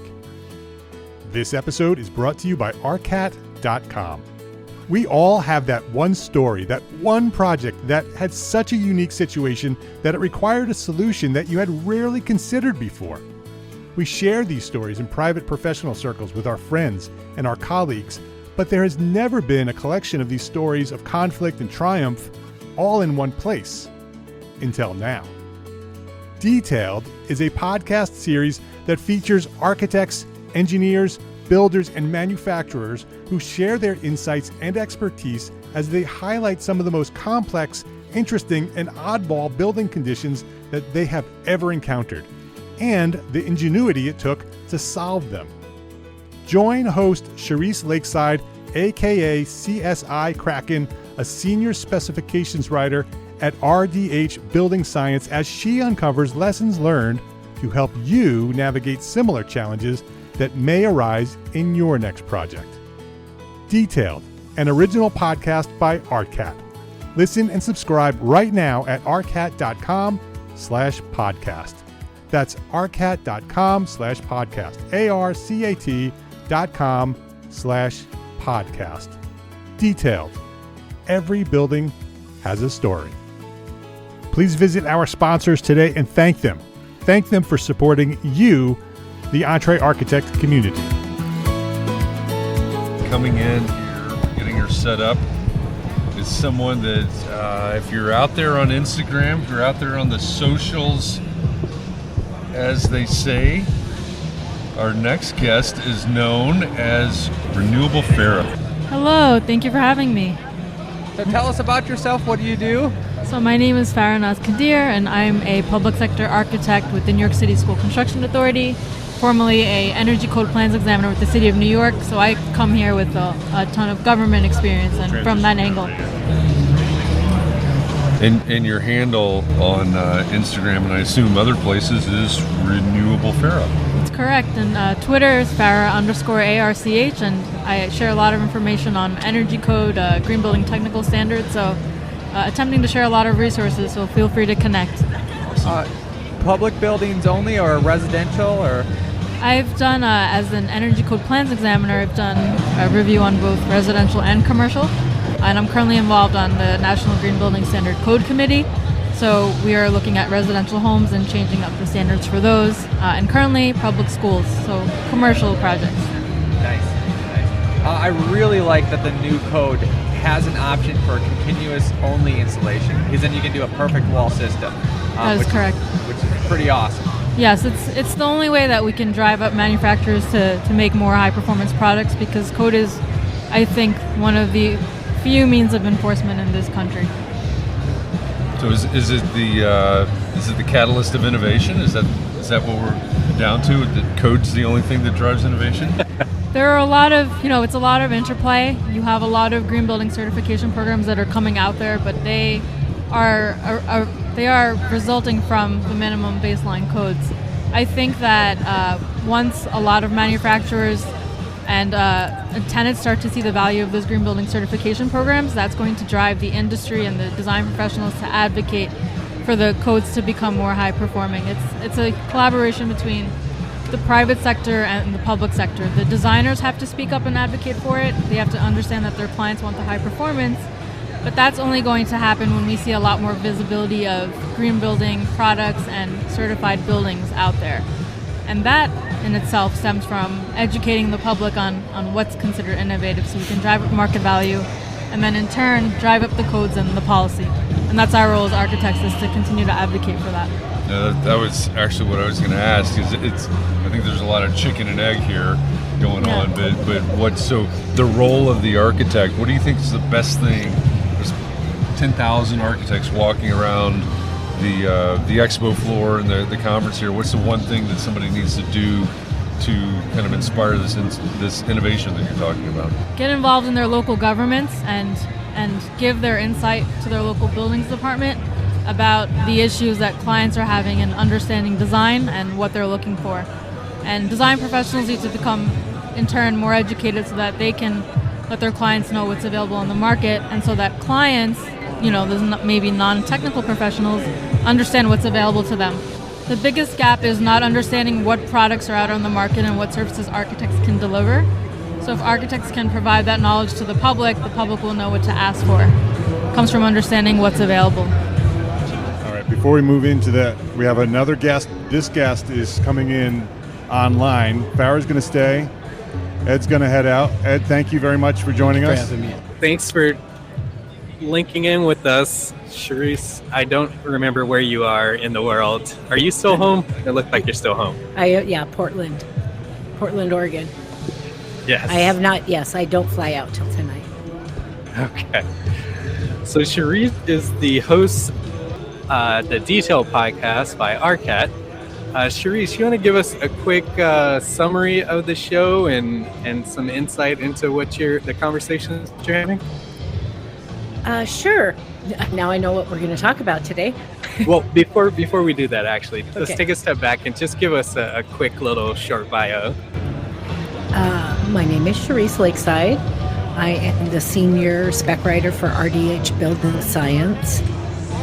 Spent about 30 years working in architecture, engineering, and construction, which I think has given me kind of a unique lens. I'm super involved in CSI. I'm a fellow. And I do a lot of public speaking, and now I do the Detailed podcast. There's the short version, and I love to have fun and travel and have crazy adventures. Yeah. So you want to dig in and share a little bit about Detailed? Sure. I have to admit that I was a little surprised when I got the call asking if I would consider hosting the podcast. I'm like, are you guys sure you're calling the right girl? And one of my reasons for that was, if I'm going to do this, I want to be able to have real conversations that people are going to learn from every single time I talk to a guest. And everybody was on the same page, and all of a sudden here I am doing this thing. But the premise, at least from my perspective for this podcast, is to talk about all these great buildings out there that are being designed or being built or have been built, but not just talk about, there's lots of podcasts that talk about this great building and these things on this great building. But we wanted to kind of take the path of, tell me how it went. Yeah. What went right? What went wrong? What did you learn? I like to call them challenges, not mistakes, because I think every new building that we work on is a new experience and a new learning curve. But I wanted to talk about the things that were challenges and how they approached those challenges and how they got to where they wanted to be, or how they did fix something that was a mistake, or any of those kinds of things. My driving hope is that anybody who listens to the podcast is going to run from their desk or from the podcast once they listen to it to their desk and change something they're doing that day. In the process, and we also learn about great products that are being used. We've talked about some. I've learned so much since hosting this. It's like crazy. I've been around a long time, and I'm sitting there almost every episode going, "Wow, I didn't know that." And so we talk about great products people are using and unique products that people are using to solve a problem on a building. One example was one episode. It was for a building here in Portland. That building is in a place in Portland where there are a lot of protests when things are not going great politically. And they didn't want the building to be dark, but they didn't want to be replacing windows all the time if there was a protest coming down the street and somebody threw a brick through a window. And we found this great window film, I didn't find anything. The team found this great window film that you could put on the film. You could still completely see through the window, and it didn't affect vision at all. But you could literally throw a brick at the window and it wasn't going to break. And they didn't believe it when they heard about it. So they made the company that made this window film actually take them out to a building, put this window film on a window, and then they threw bricks at it, and the windows didn't break. Yeah. I had never heard of this before. So we talk about a lot of things like that, but with the hope that people will learn things they can use and will get out of our boxes. We like to work in silos in this industry, and we're pretty resistant to change, which is absolutely not anything that I'm about. I mean, I don't believe in change for change's sake, but we could always be improving. And by having more conversations with different people on the project team and sharing this information, I think we can break down some of those walls. Yeah, and you had a great episode that just came out today on high performance buildings. So, Farrah, I think you would love that one. That was a really good conversation where you guys dig into the high performance wall systems. Do you recall any of it that you would want to kind of touch on? Oh, no, you're killing me here, Dimitrius. I am so, as you know, and I know that you have very gently encouraged me not to do this. But as you know, I don't listen to my podcasts. I listened to episode 1, and I have not listened to any of the other ones. And I plan to change that, but you know how it is. We don't like the sound. Nobody likes the sound of their own voice. And I listen to it, and I just pick myself to pieces. It's really like this horrible self-confidence thing because everything sounds terrible to me. And I'm so hyper-focused on my guest in the conversation that I'm not sure I can speak to that, except for that Jake LaManna from Walsh Construction is who I interviewed for that podcast. And he's also a very good friend of mine, also from here in Portland. All my guests are not from Portland, but I have dragged in a few friends. Jake thinks he's my dad. But he's just one of the smartest guys I know, and had a lot to share about the PAE living building here in Portland. And, you know, some of the things that went into putting that together and what their goals were. And I encourage you to listen because I don't remember any stats right now. You have me on the spot. So, Farrah, have you heard of that building? It's the PAE living building in Portland. So this building was actually designed to stand for 500 years. Is what their goal was with this building, and it's a high performance building. They retain like crazy amount of water on site and utilize that water. They have solar panels. It's just like a fully functioning, self-sustaining building. So if you're into that sort of thing, if you're listening to that, it's a great episode to listen to. But they talked about a lot about the high performance walls. To your point about some of the code changes that are happening to go in that direction. You want to share a little bit of your thought of the industry moving that direction of high performance buildings and sort of that mindset for our industry? Yeah, so there's a lot going on, and we've seen some of that on the expo floor. But we have to continue to advocate for emissions reductions, and obviously the buzzwords in the last few years that we were seeing in jurisdictions is net zero and carbon emissions, and the codes are all trending towards that. We have to continue to advocate for those high performance standards. So we've seen LEED, we've seen passive house coming to play, we've seen passive house level standards coming into code as well. So it's really promising. The performance-based methodology of hitting these energy targets is what's really important, because we're not honing in on just one building system, but we're looking at the building performance as a whole.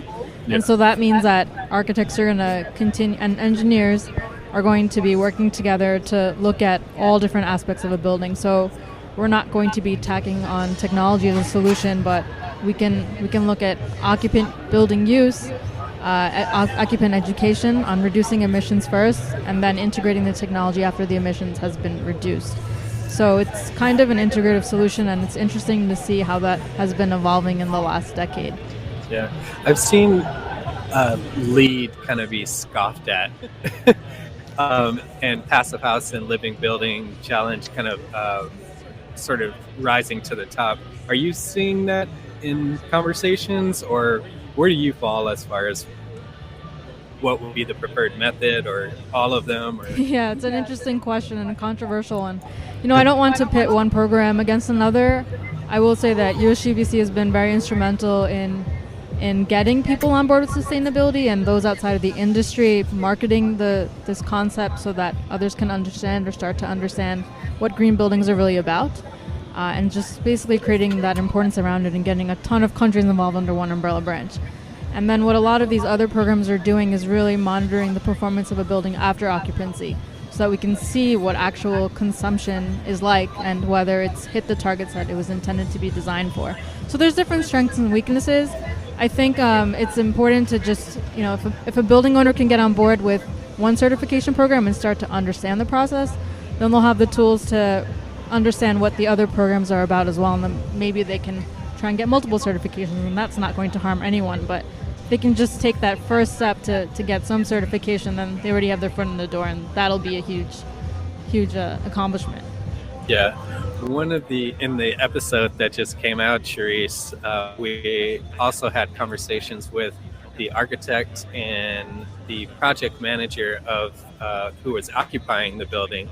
And one other element about this whole approach that he highlighted kind of is that this elevates the quality of living within that space as well. And he talked about as a business owner trying to get his employees back into the office, having this high quality design space helped in his effort of trying to get people to come back in because they really enjoy the space, and the people that are willing to come back to the office I really appreciate the way that it's designed, the quality of the space, the exposed timber, well ventilated spaces. They did radiant floor heating, so it's very comfortable, very efficient space. So that's another thing that people don't really talk about, is that quality of living that gets elevated when you do approach this type of design. Yeah, and I think oh, sorry, go ahead.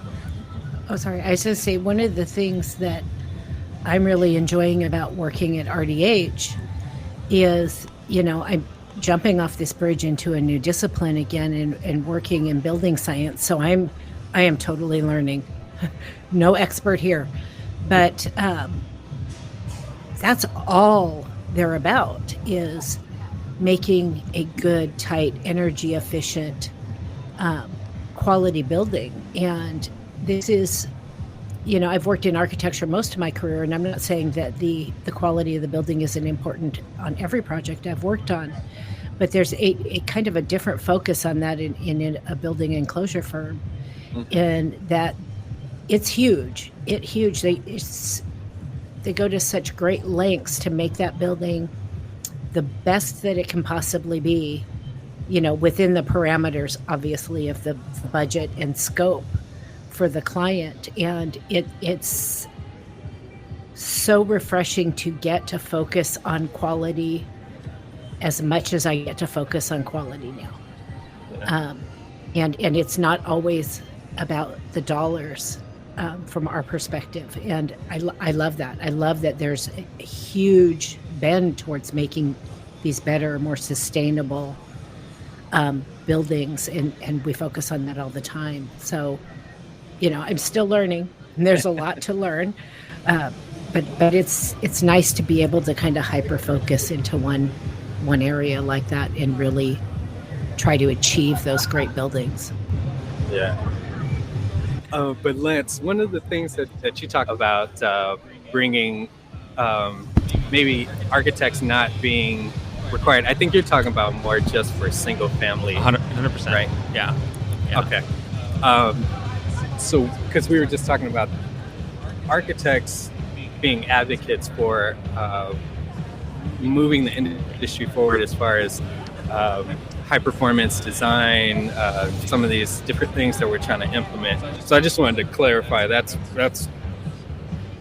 where you were going, was just the single family, right? Oh yeah, I don't think Joe Schmo, that's my neighbor, he should be doing a skyscraper. Well, even if it's not Joe Schmo, but do you think architects could be removed out of designing commercial buildings and it's a experienced builder? In Colorado, actually, you can do a type I building up to 10,000 square feet. And then in some jurisdictions, you can even do tenant finishes under like 3,000 square feet, depending on who you are and where the life safety is and everything like that. So yeah, I mean, I just think there should be as much competition within reason that we can for almost everything, because competition breeds the best out of all situations. It breeds the best kind of buildings, or the best product, and the best prices, and the most affordability for people, because we have all kinds of choices. I just don't like to limit choices within reason. Do you think that sort of removes a group from moving the conversation forward for an industry? Well, let me ask you this. Is your premise that only architects are pushing the envelope in terms of performance? No. Okay. Then if your premise isn't that, because that's what the vibe I was getting, right? Because I have many stories where, look, a client will come to me and they will push the envelope. So it's not even a design professional. It's somebody coming to me, especially in the area we operate in, Boulder County specifically. It's a very progressive area in terms of politics, and then it's also the second most educated county in the United States, second only to the county that MIT, Brown, and Harvard reside in Boston. So you have very wealthy, highly educated, progressive people coming in that are earth conscious and want to do the morally right thing. They're the ones pressing, I see, more than architects. It's not architects saying, we want you to do the high performance building that's net positive. It's actually, I'm seeing the opposite. Yeah, no, and I completely get that. I think where I'm going, I'm trying to pull out who is the group that's going to drive us forward. Is it architects? Is it another organization like USGBC? Is it who is that's going to really push us forward, and how do we sort of support them to really help us all move forward? Because if it's architects, we need to change how we do things dramatically in order to move our industry forward and to all be thinking that way, and not some just doing it and others just getting by. Are you talking about like energy, like sustainability, and is that what we're pointed at? I mean, I think that's one element, but I think it's a bigger picture as well. Okay. Like what other things besides sustainability would you include in that bigger picture? Affordability, we talked about a little bit earlier. Energy is another thing. The access to, beyond just affordability, the access to the general public, I think, is an element that needs to be addressed as well. Like, how do we start to move all of these things forward? And I feel like architects not leading that, who then steps in? Like, how do we get someone to sort of move all of these things forward? Whoever wants to and can make a profit in it, with it, in a free market, as free as we can get. That's who's going to do it. And I actually don't care who it is, as long as that framework is there of the freest market we can have with the most competition, and people are still able to make a profit so that they can continue to replicate what they just did successfully to make it happen. You could be Elon Musk for all I care. I think you also just need to create a demand for it, and conventions like this, the AIA conference, we need to open this up to the public. We need to get them on board so that they can understand what technologies are available, and they can speak to the technical professionals themselves and ask the questions that they need to. That information isn't readily available.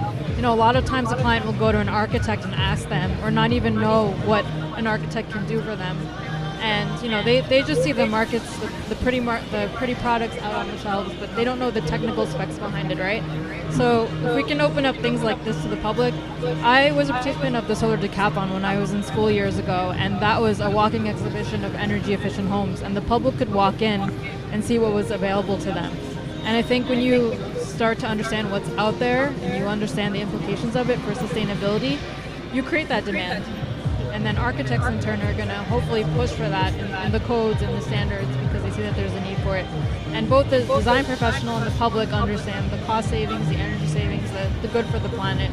So it's two ways, really, I feel. Yeah, I think that's one of the biggest places that we lack as a building industry, is that marketing element. Because we talk a lot to each other, but we're not going to the general public. How do we break down the archi speak, as they say, or our industry language, so that it's more digestible to the public, so that you start to build that demand and have them inquire, like, why do I need to do this, and build demand and interest. And then to your point, Lance, a business will follow to fill those voids and provide that service. I think we don't have the audience for it to create that demand and those businesses to target all these things that need to be addressed, because no one knows that they need to be addressed. It's like the iPhone everybody references. No one knew we needed an iPhone, but it was made, and now everybody buys it. I don't know about that.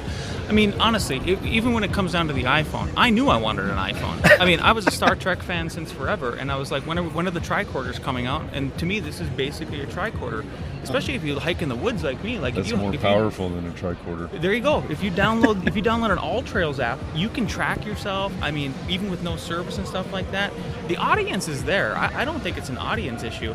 Demetrius, you should give yourself more credit.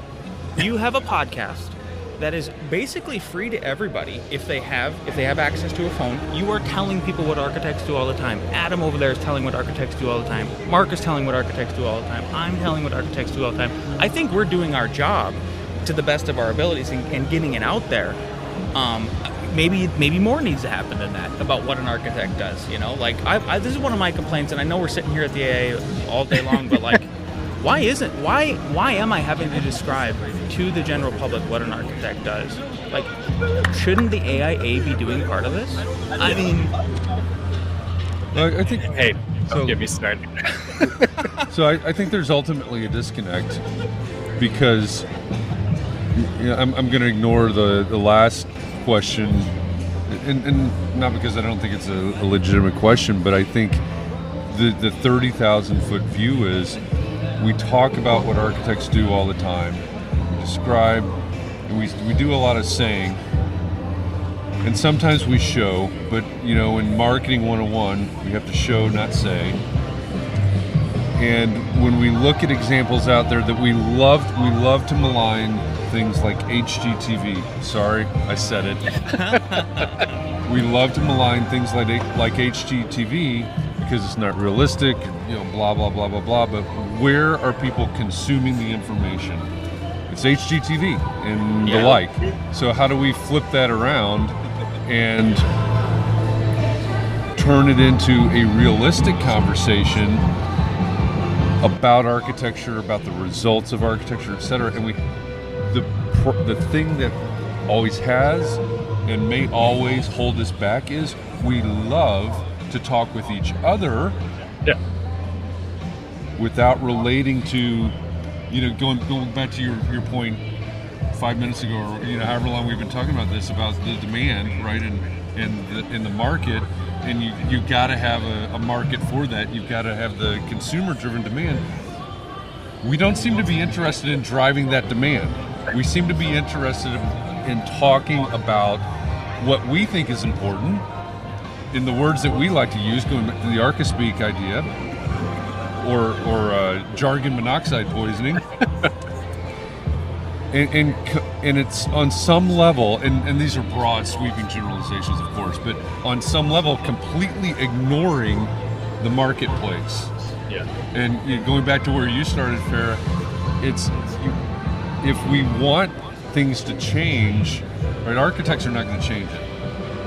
The one person, whether it's the developer or the builder or the whatever, the one person's not going to change it. We've got to find the tide to ride, and I think it's got to start. We talk about education all the time, but we want to educate here. Yeah. And the people that need to be educated are not here. Yeah. And many of them aren't interested, whether they're not interested or don't even know that it's there, right? It's out of their stratosphere somewhere. We're not relating at the same level. We're not speaking the same language. And we've got, in my opinion, let's go around and look at other industries. You know, this is one of the things I ask all my students, first night of class, every semester. Look around you right now and tell me one thing that hasn't changed in your lifetime.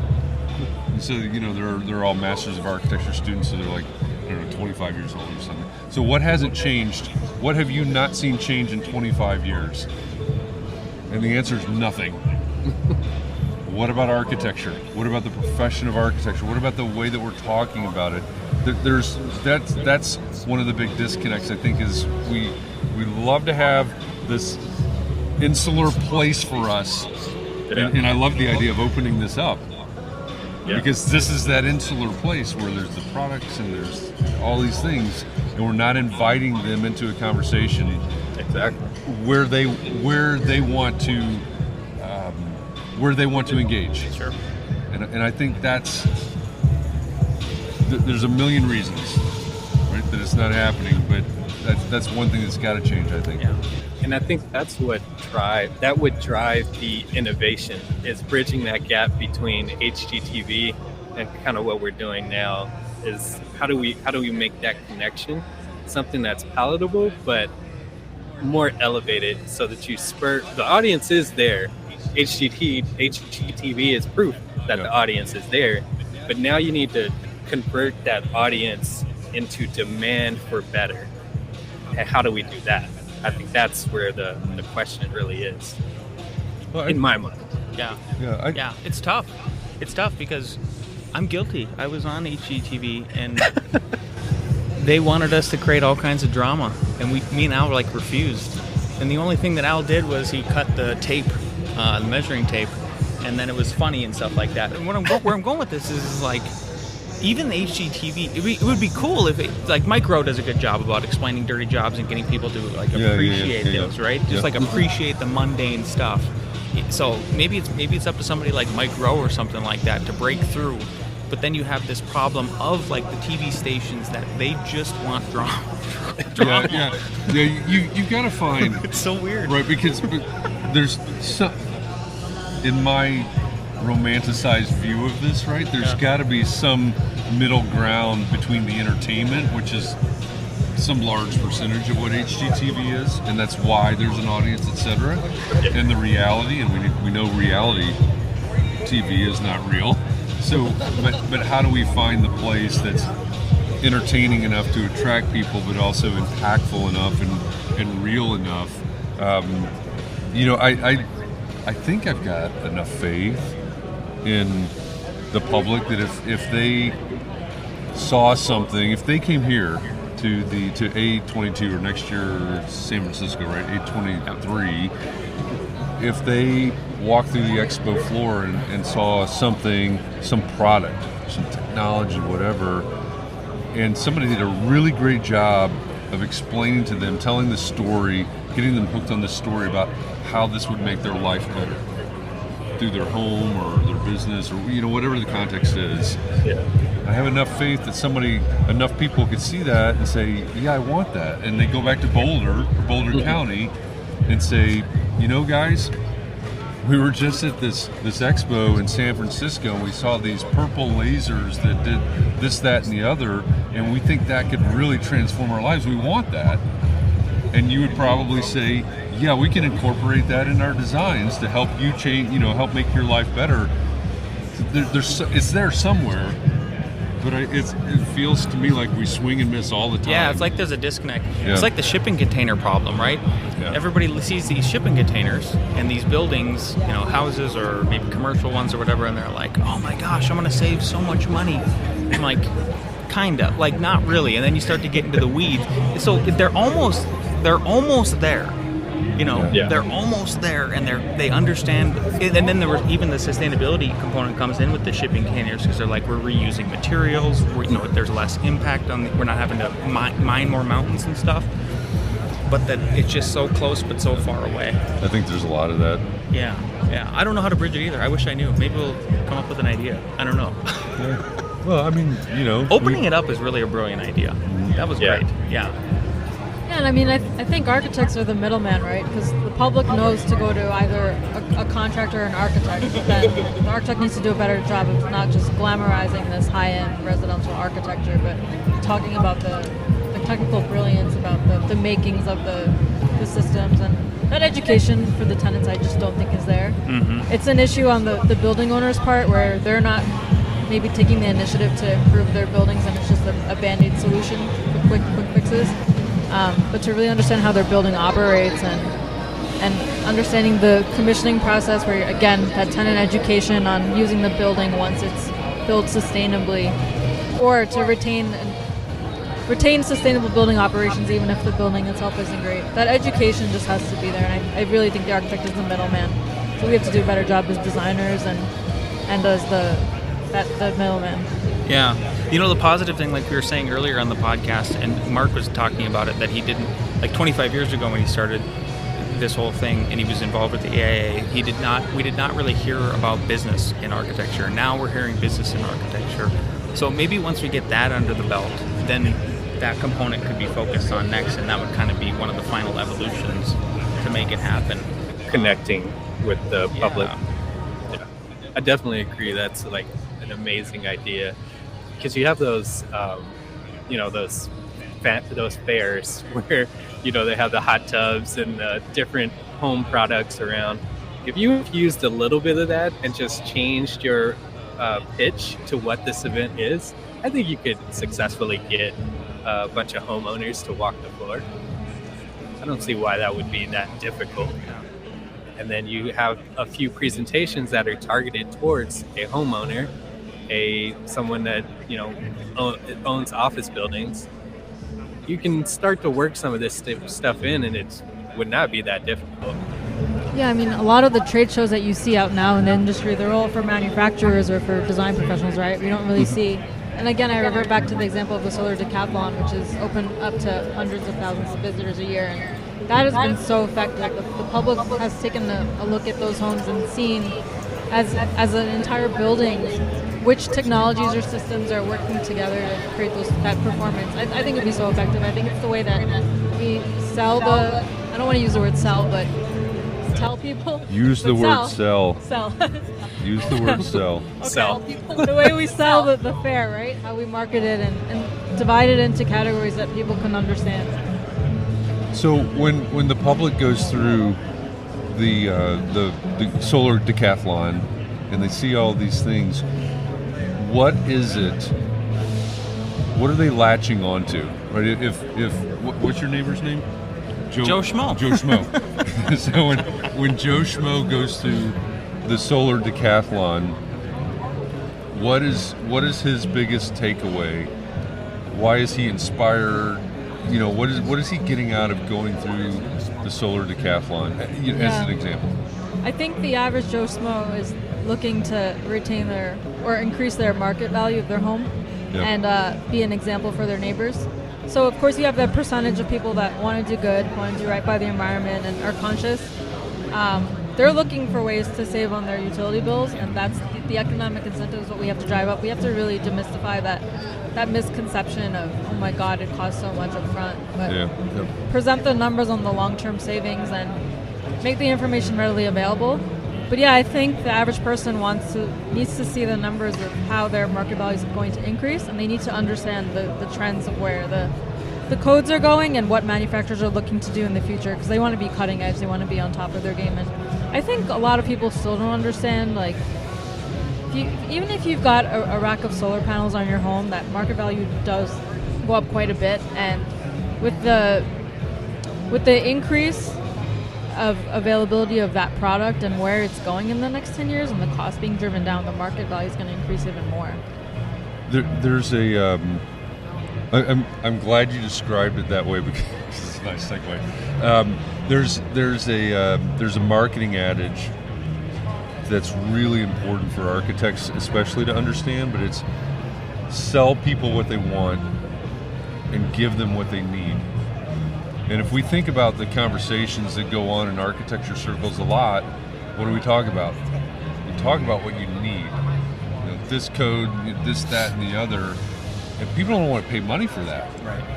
And that's this getting into psychology of the marketing and the selling and everything else. So what is it that they want? You say, well, Joe Schmo wants to raise his value, lower his bills and things like that. Okay, great. Let's sell that. Let's sell, hey, we can do this, and then we have to bring that other stuff in. Probably the how you do it. Maybe it's the PV, maybe it's green roof, whatever the products are. But I think that's one of the big things we've got to stop doing, because architects love, every I know I'm walking out into the bed of coals at this point, but everything from, architects are valuable because of the license, because it's required, because you need, that's a really hard sell, because I may need that, but it doesn't mean I want to pay money for that. Well, you might want to hire an architect because you can accomplish these things that you said you wanted. Okay, well those are things that I value. So it's flipping it around and selling people what they need, or selling people what they want and then giving them what they need. And it's just mindset. Yeah, if the mindset changed to where they thought of us as the easy button, meaning, right? Where they said, one of the pitching points that we always say is, I tell people, I'm going to take the government off your back.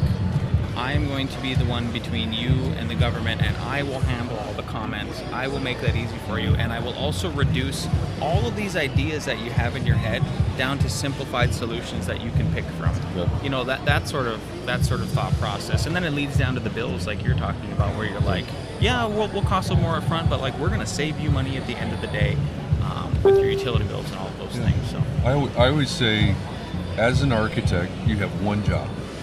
And that's to make your client's life better. Yeah. Period. And that means different things in different contexts, of course. You just gave a great example, right? The context in making the life better may be all of the inspections and all the government things you were talking about, or it may be, I've got to rush home tonight to get on a flight because we're going on vacation tomorrow. One of the things that we're going to do while on vacation, maybe there'll be a day that it rains, and my wife and I will sit and hash through some decisions on a kitchen renovation that we're going to do at home. And even someone that's trained, that worked in firms for 20 whatever years and knows how these things go, there's still a lot of decision making. There's a lot of stuff out there that has to be wrangled. Yeah. And so, that's going back to your example, that's another way that you can make a client's life better by taking a lot of that off of their plate. And so it means different things to different people, but until we get to the point where we're intensely focused on, my job is to make this client's life better, there's going to be a lot of clients that are struggling to see the value of what we do, what you do. Not me anymore.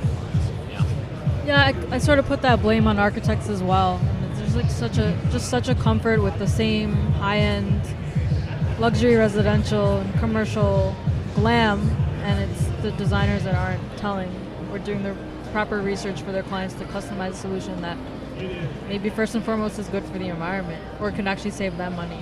And there's sort of a greed and a profit motive as well behind it. So I would blame the profession as well for that. Like if their contract is percentage-wise and they're driving up the budget, is that the brass tacks of what you just said? I think they're sometimes offering services and products that might not be in the client's best interest, whether that's cost savings or something that's going to be more durable and sustainable and long-term. Yeah. Maybe because they're getting commission to advertise, or I'm not saying every architect's doing this, but maybe they have a comfort or familiarity with certain products that they've used in projects from time to time. They haven't taken the time to refine that. And that's their easy button. Yes. Yeah, so they're not doing the extra legwork. Yeah, that could be 100%, for sure. Are we still using the term triple bottom line? I haven't heard for a while, but go ahead. Well, it's that concept that, there's obviously the profit piece of it, but there's what is it, profit, planet, and people. And I always thought, and that's one of the reasons I asked the question, are people still using that? But I always thought that concept was a really healthy concept. It gets into, okay, is this the right product for these other reasons? For the people, for the planet, for the profit. And each one of those P's is a legitimate, a necessary consideration. We need to make a profit. We need to take care of the planet. We need to take care of the people and provide, healthy working spaces and living spaces and all those. So I would like more conversations about that, because you can actually, hey, I'm a developer, great. Are you making a profit? Are you taking care of your clients? Are you all of these things? Are you making the right decisions on this level, and this level? But I don't hear talk about that much anymore. I don't know. It's a tough puzzle because we're trying to figure out who can really bring sustainability forward if we're going in that lens. Yeah. It's everyone has to participate. Thank you for coming by. Thank you very much. Yeah, nice to meet you. Coming Thank by. you. Good Great to meet you. conversation. Thank you, Renewable Farah. Tell us, Adam Steiner. Welcome to the show. Tell us who you are, what you do. I am Adam Steiner. I run my own home design firm. I snuck into the architects convention here because I am not an architect. So we could talk about that if you want to. But I also do a podcast called Builder versus Buyer, really mediating the relationship between builders and buyers and trying to educate both sides in the construction process. So there you go. And you're a TikTok star. I don't know about star, but I'm a TikToker. Yeah, for sure. And to my left, there's a stack over there that says #Flat Architect, and the guy that is that's now holding the Flat Architects, it's Bill. Hi, Bill. Yes, hey. Who are you? How are you? I'm well. I am William J. Martin. I am very active on social media. I run a small architectural practice in a 5-state area in the Northeast. Move it. And I do sustainable design, high-performance design, mostly residential. I also do some commercial. I used to do big buildings in a former life, and now I'm really focused on sustainability in terms of much smaller buildings. So that's what I'm about. But I'm also the co-chairperson of the AIA New Jersey Public Awareness Committee. So I'm here doing social media on behalf of AIA New Jersey as part of the A22. So are most architects in New Jersey flat? No, these are flat. These are some of our members that could not attend. So I made them flat so that I could bring them with me and they could attend. It's like Flat Stanley. It's just like Flat Stanley, except it's Flat Architect, and these are AI New Jersey members, and they have been very active over the last few days on the Flat Architect Instagram. They're very handsome and beautiful. Yes, well, we try to make our flat people look good. Yeah. So while Adam is a TikTok star, the Flat Architects are Instagram stars. They actually have their own Instagram account. Yeah. Oh, serious? Yeah, cool. serious. Yeah, we're Instagramming. It started 2 years ago before the pandemic with Grassroots. We had a Flat Architect attend Grassroots, and it was so much fun to do it. And then the pandemic hit. Because you can't do Flat Architect remotely. I'm not going to set up a Zoom camera with a Flat Architect. That's next level. Yeah, we thought about it, but it's like, that's a little too much. So I was so excited to come here and actually see you, see everyone, and interact and hug people. And it's like, I didn't realize how much I really wanted that. I mean, it's humanity. Yeah, it's just humanity. It's a once in 100-year event that really changed everything, not just architecture, but it changed how people it changed everything. Yeah. So anyway. So who are these Flat Architects that you have? This is Andrew. And Andrew is actually here. Okay. Andrew Thompson. Andrew Thompson is here and flat. Yes, he's here and flat, and the funny part of it is when he sees me doing this, he'll sneak up behind in the photos. And I tell people one of these three, and I just gave out the secret, is actually here. Brian Henschow could not make it. Brian will be our AIA New Jersey president next year.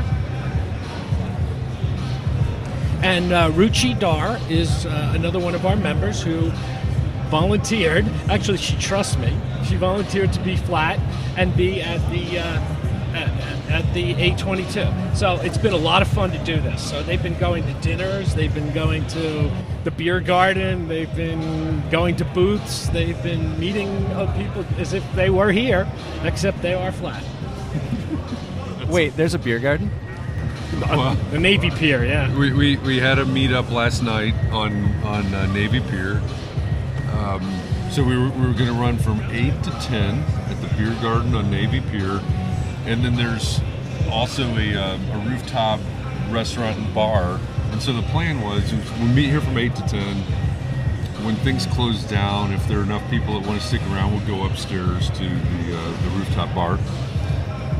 And the beer garden was not exactly what we expected. And then one side of it closed down about 9:20, and another side of it closed down about 9:40. And Mark went upstairs to see, well, we need to move upstairs.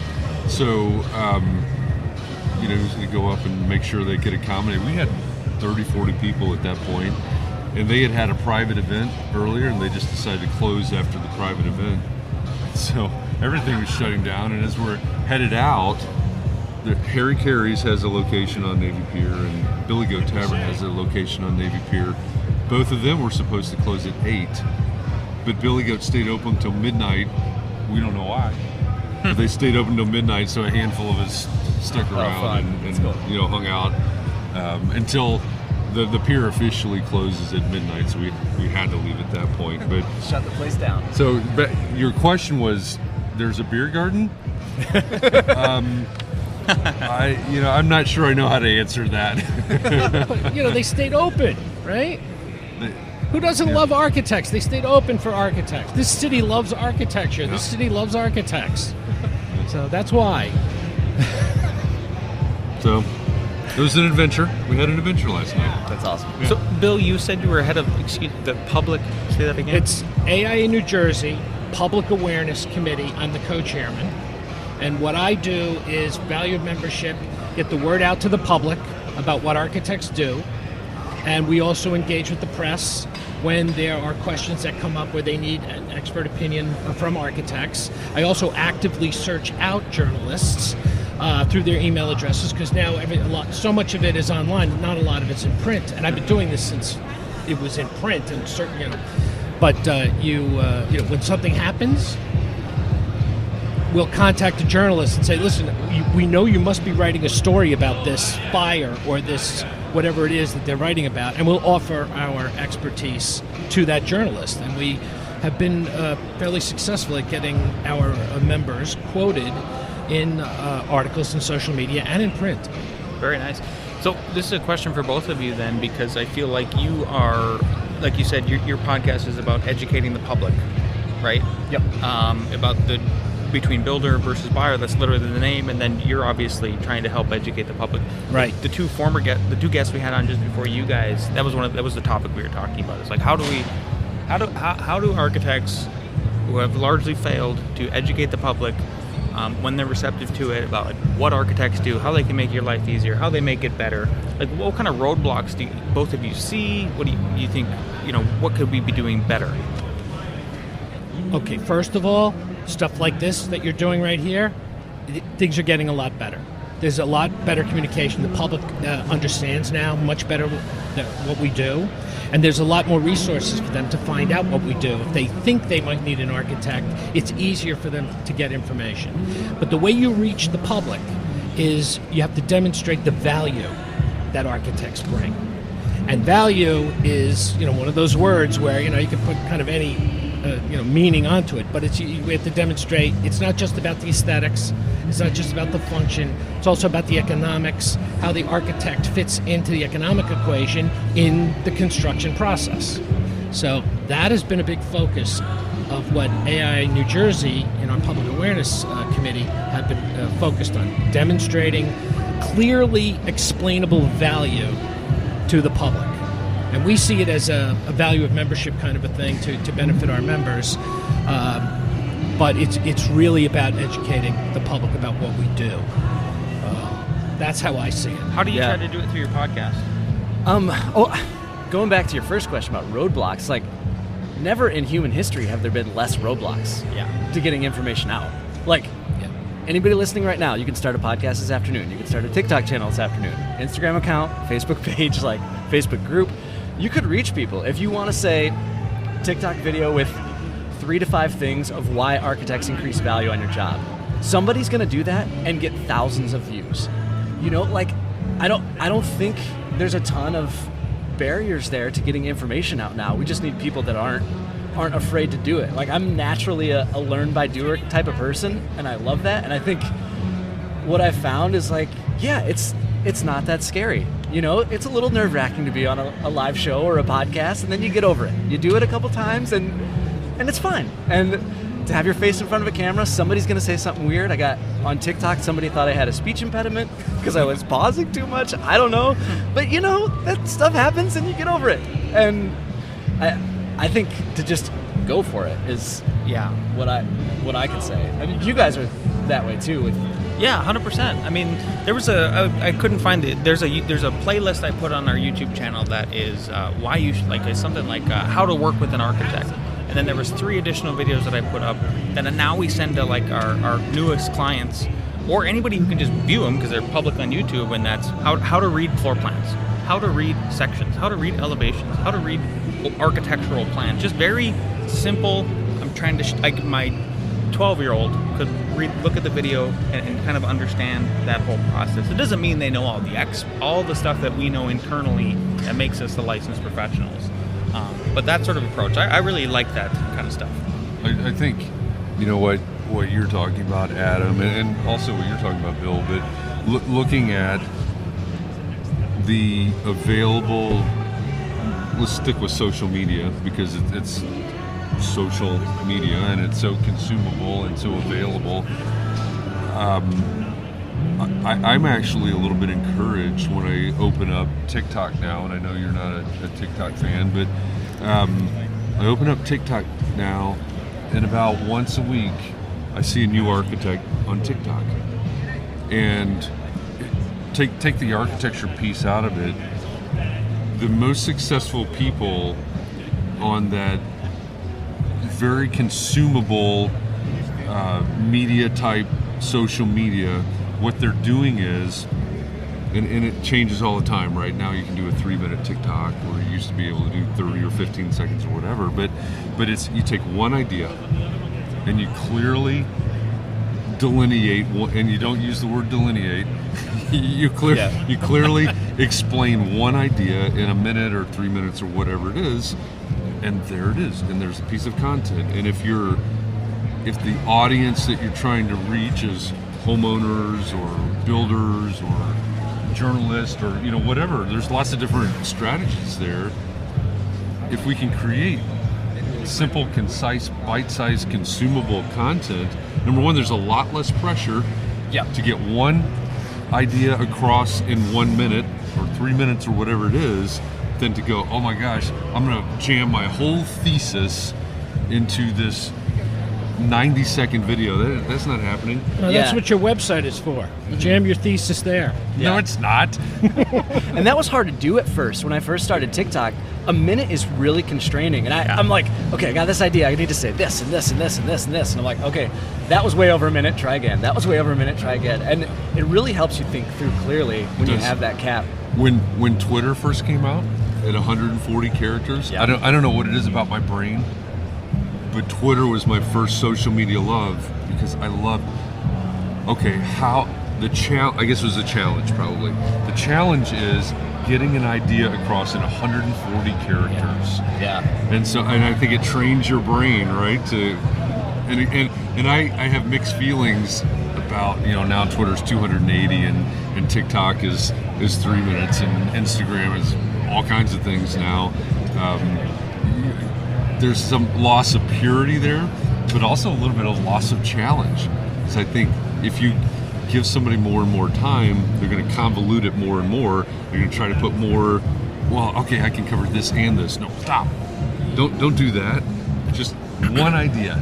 And if it takes you 15 seconds, awesome. If it takes you a minute or 3 minutes, awesome. But one idea, make it consumable. And I think there's a lot of opportunity out there. I love Twitter. I know you do. Absolutely love Twitter. That's the nice thing. And all these platforms that we're on, and we should be on all of them, they all have a different kind of a purpose. And the one thing I like about Twitter is because it forces you into a shorter message, you can be a little more edgy, you can be a little more artsy, and still reach your audience, whether it's other architects or whether it's the public. You're trying to explain to the public what you're doing. Facebook is a little bit less that way. You don't want to be too edgy on Facebook, and Instagram is great too. But Instagram and Facebook are, they're both owned by Meta now, so it's they're connected. Well, I think you got to be authentic, right? What's Bill's personality? What's Jeff's personality? What's Adam's personality? And then who are you trying to reach? You align those types of things. And I really appreciate your TikToks, Adam, because it's at least to me, and correct me if I'm wrong, but a lot of it is kind of aimed at the homeowner or the future homeowner, or someone that wants to build and whether they hire you or anybody to design the home, that's probably secondary, but it's that education platform for that particular audience. Right, and I think if you think like that, don't think about leads, don't think about conversion. How can I help somebody today? And if your post is, all right, this post is going to help somebody with something, you'll get leads. Because people are like, obviously that's the game. But if you could just keep feeding them. That's exactly it. Yep. I presented a workshop on Wednesday, and it was developing a project pipeline versus fostering a fan base. Kind of an exploration of business development. Of course, I'm pushing towards the fan base side. And the very first thing that you've got to talk about in that context is when you start to build a community or think about building a fan base, it's not about leads. Right. It's about supporting a group of people, homeowners, journalists, whoever the group of people is. It's about them. It's got to be about them first. Before about you, and that's an important realization. And one thing I missed that I think a lot of people miss, and I've just recently started to do it, is social media is called social media because they want you to be social. So they are begging you to interact with your audience. And starting out, I wanted people with bigger accounts to notice me and interact with me, and I think there's part of human nature to be recognized. I was like, okay, just stop that and interact with your audience. People are asking you questions, answer those questions, comment back, video answers, anything you can do to really foster that. And it's like this ball that just keeps rolling by itself. Once it's going, it's off. And I've seen a lot of fruit from that, and it's been really exciting. Well, when you get into the, sort of in a way, the technology behind it, what you just said is incredibly important. Because yes, it's called social media. Yes, it's about being social, but every algorithm or AI, whatever is driving the social media that you love, is based on engagement. Always has been, always will be. And so if you're not engaging, and then each platform has different versions of that. Is it a like? Is it a share? Is it, there's all those things. Engagement drives everything. And what you're saying will always be the fundamental key to social media. No matter what platform comes out next month, that's going to drive that platform. I'll put money on it right now. 100%. Hey, Dimitrius, you want to take us out? It looks like we're on the 3 o'clock here, and former president's going to speak. Oh, man, you just threw it on me. Well, thank you for everyone for joining, listening in to this conversation, this marathon conversation. Adam, I didn't get to say hi, but hello. Thank you. Can you guys give a quick shout out to however would be best for people to follow along with you? Adam, you want to start? Yeah, sure. Adam Steiner. Follow me on TikTok or Instagram at Burnham Design Co. or the podcast Builder versus Buyer. Speaking on behalf of Al Gore and Lance Cayko, you can find us on Inside the Firm podcast. We're on Instagram, Facebook. And then if you want to follow along my fishing adventures, go to my YouTube channel, Fishing with Lance, where I bring you up to the Rocky Mountains. I catch beautiful fish and sometimes eat them on camera. That's hard to follow.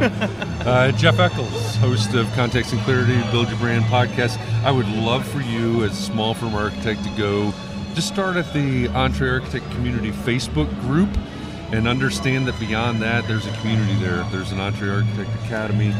But we, every weekday afternoon, we host a show called Context and Clarity, where we cover the things that matter most to the success of small firm architects, live every weekday afternoon. William J. Martin, WJM Architect. You can find me across many social media platforms as at WJM ARCHITECT. You can Google my name. That'll get you there. You can Google AIA New Jersey, AIA New Jersey Public Awareness, and that will get you to the actions that AIA New Jersey is doing to raise public awareness for architects. And hashtag Flat Architect. Yes. Hashtag Flat Architect. All right. And then just quick shout out for Mark R. LePage, EntreArchitect.com. My name, Dimitrius Lynch, SpacesPodcast.com. And check us out, CableMedia.com. And then obviously, thank you so much to ARCAT for hosting us again for this ARCAST number 4, I believe. So thankful for having them support us. Make sure to check them out, ARCAT.com. Their podcasts, their original podcast, Detailed, with the host, Charisse. Thank you to all of our guests that joined us today. Have a great rest of the convention. And if you're listening to this at home, great rest of your day. Thanks.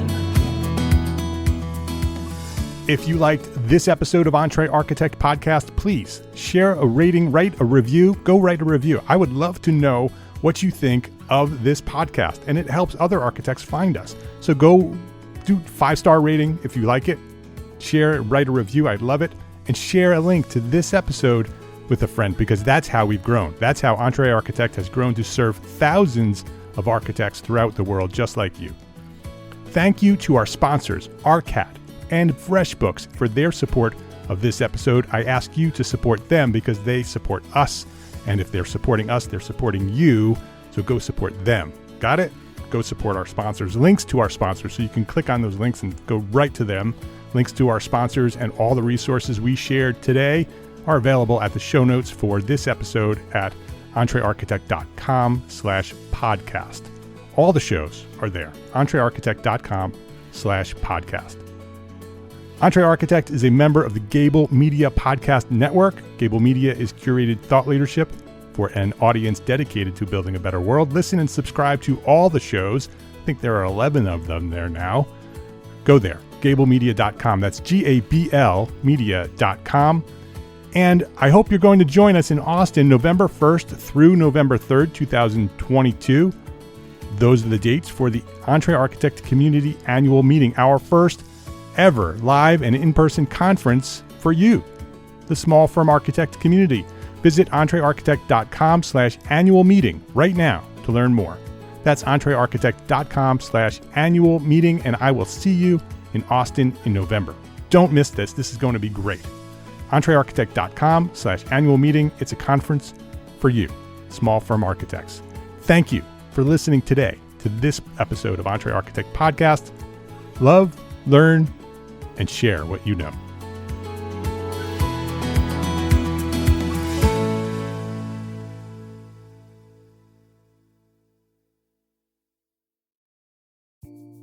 Imagine earning continuing education credits while doing exactly what you're doing right now.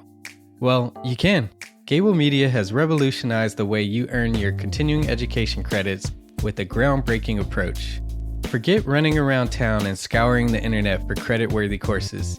Fulfill your CE requirements effortlessly by listening to engaging podcasts just like the one you're listening to now. Our podcasts are designed to educate, entertain, and inspire, all in a user-friendly environment. But wait, there's more. Architects, Gable Media is also approved as an AIA continuing education services provider. Upon completion, we handle everything, from reporting your hours directly to the AIA to storing your certificates in your personal Gable Media profile for your self-reporting needs. So follow the link in the show notes and start earning your credits in the most innovative and entertaining way possible with Gable Media. Attention architects and creative minds, get ready to supercharge your brand with Build Your Brand, the podcast that's unlocking the secrets of branding success for creatives. Hey there, it's Mark LePage, founder of EntreArchitect, and I'm inviting you to join my friend, architect marketing expert Jeff Echols at Build Your Brand podcast, where he explores the captivating stories of the world's top brands and transforms their lessons into powerful moves for small firm architects and creatives like you. In Season 1, Jeff shares the thrilling tale of Southwest Airlines, where he dissects their journey to the summit and distills it into strategies tailor-made for you. It's important to keep in mind that companies like Southwest compete in the real world, just like you, and face real-world challenges, just like you. You might be surprised at how similar those challenges are to the struggles that you grapple with on a day-to-day basis. Don't miss out on your blueprint for success. Subscribe, tune in, and let's build your brand together. You may have noticed that the very best brands in the world are also known for having somewhat unique corporate cultures. That's often the glue that holds everything together when they encounter those rough spots. We don't do it because it inconveniences the passengers to whom we are primarily dedicated, the short haul, frequent flyer. Follow the link in the show notes to subscribe to Build Your Brand today. Remember, no matter the size, the journey's the same. Your brand's journey to the top starts here.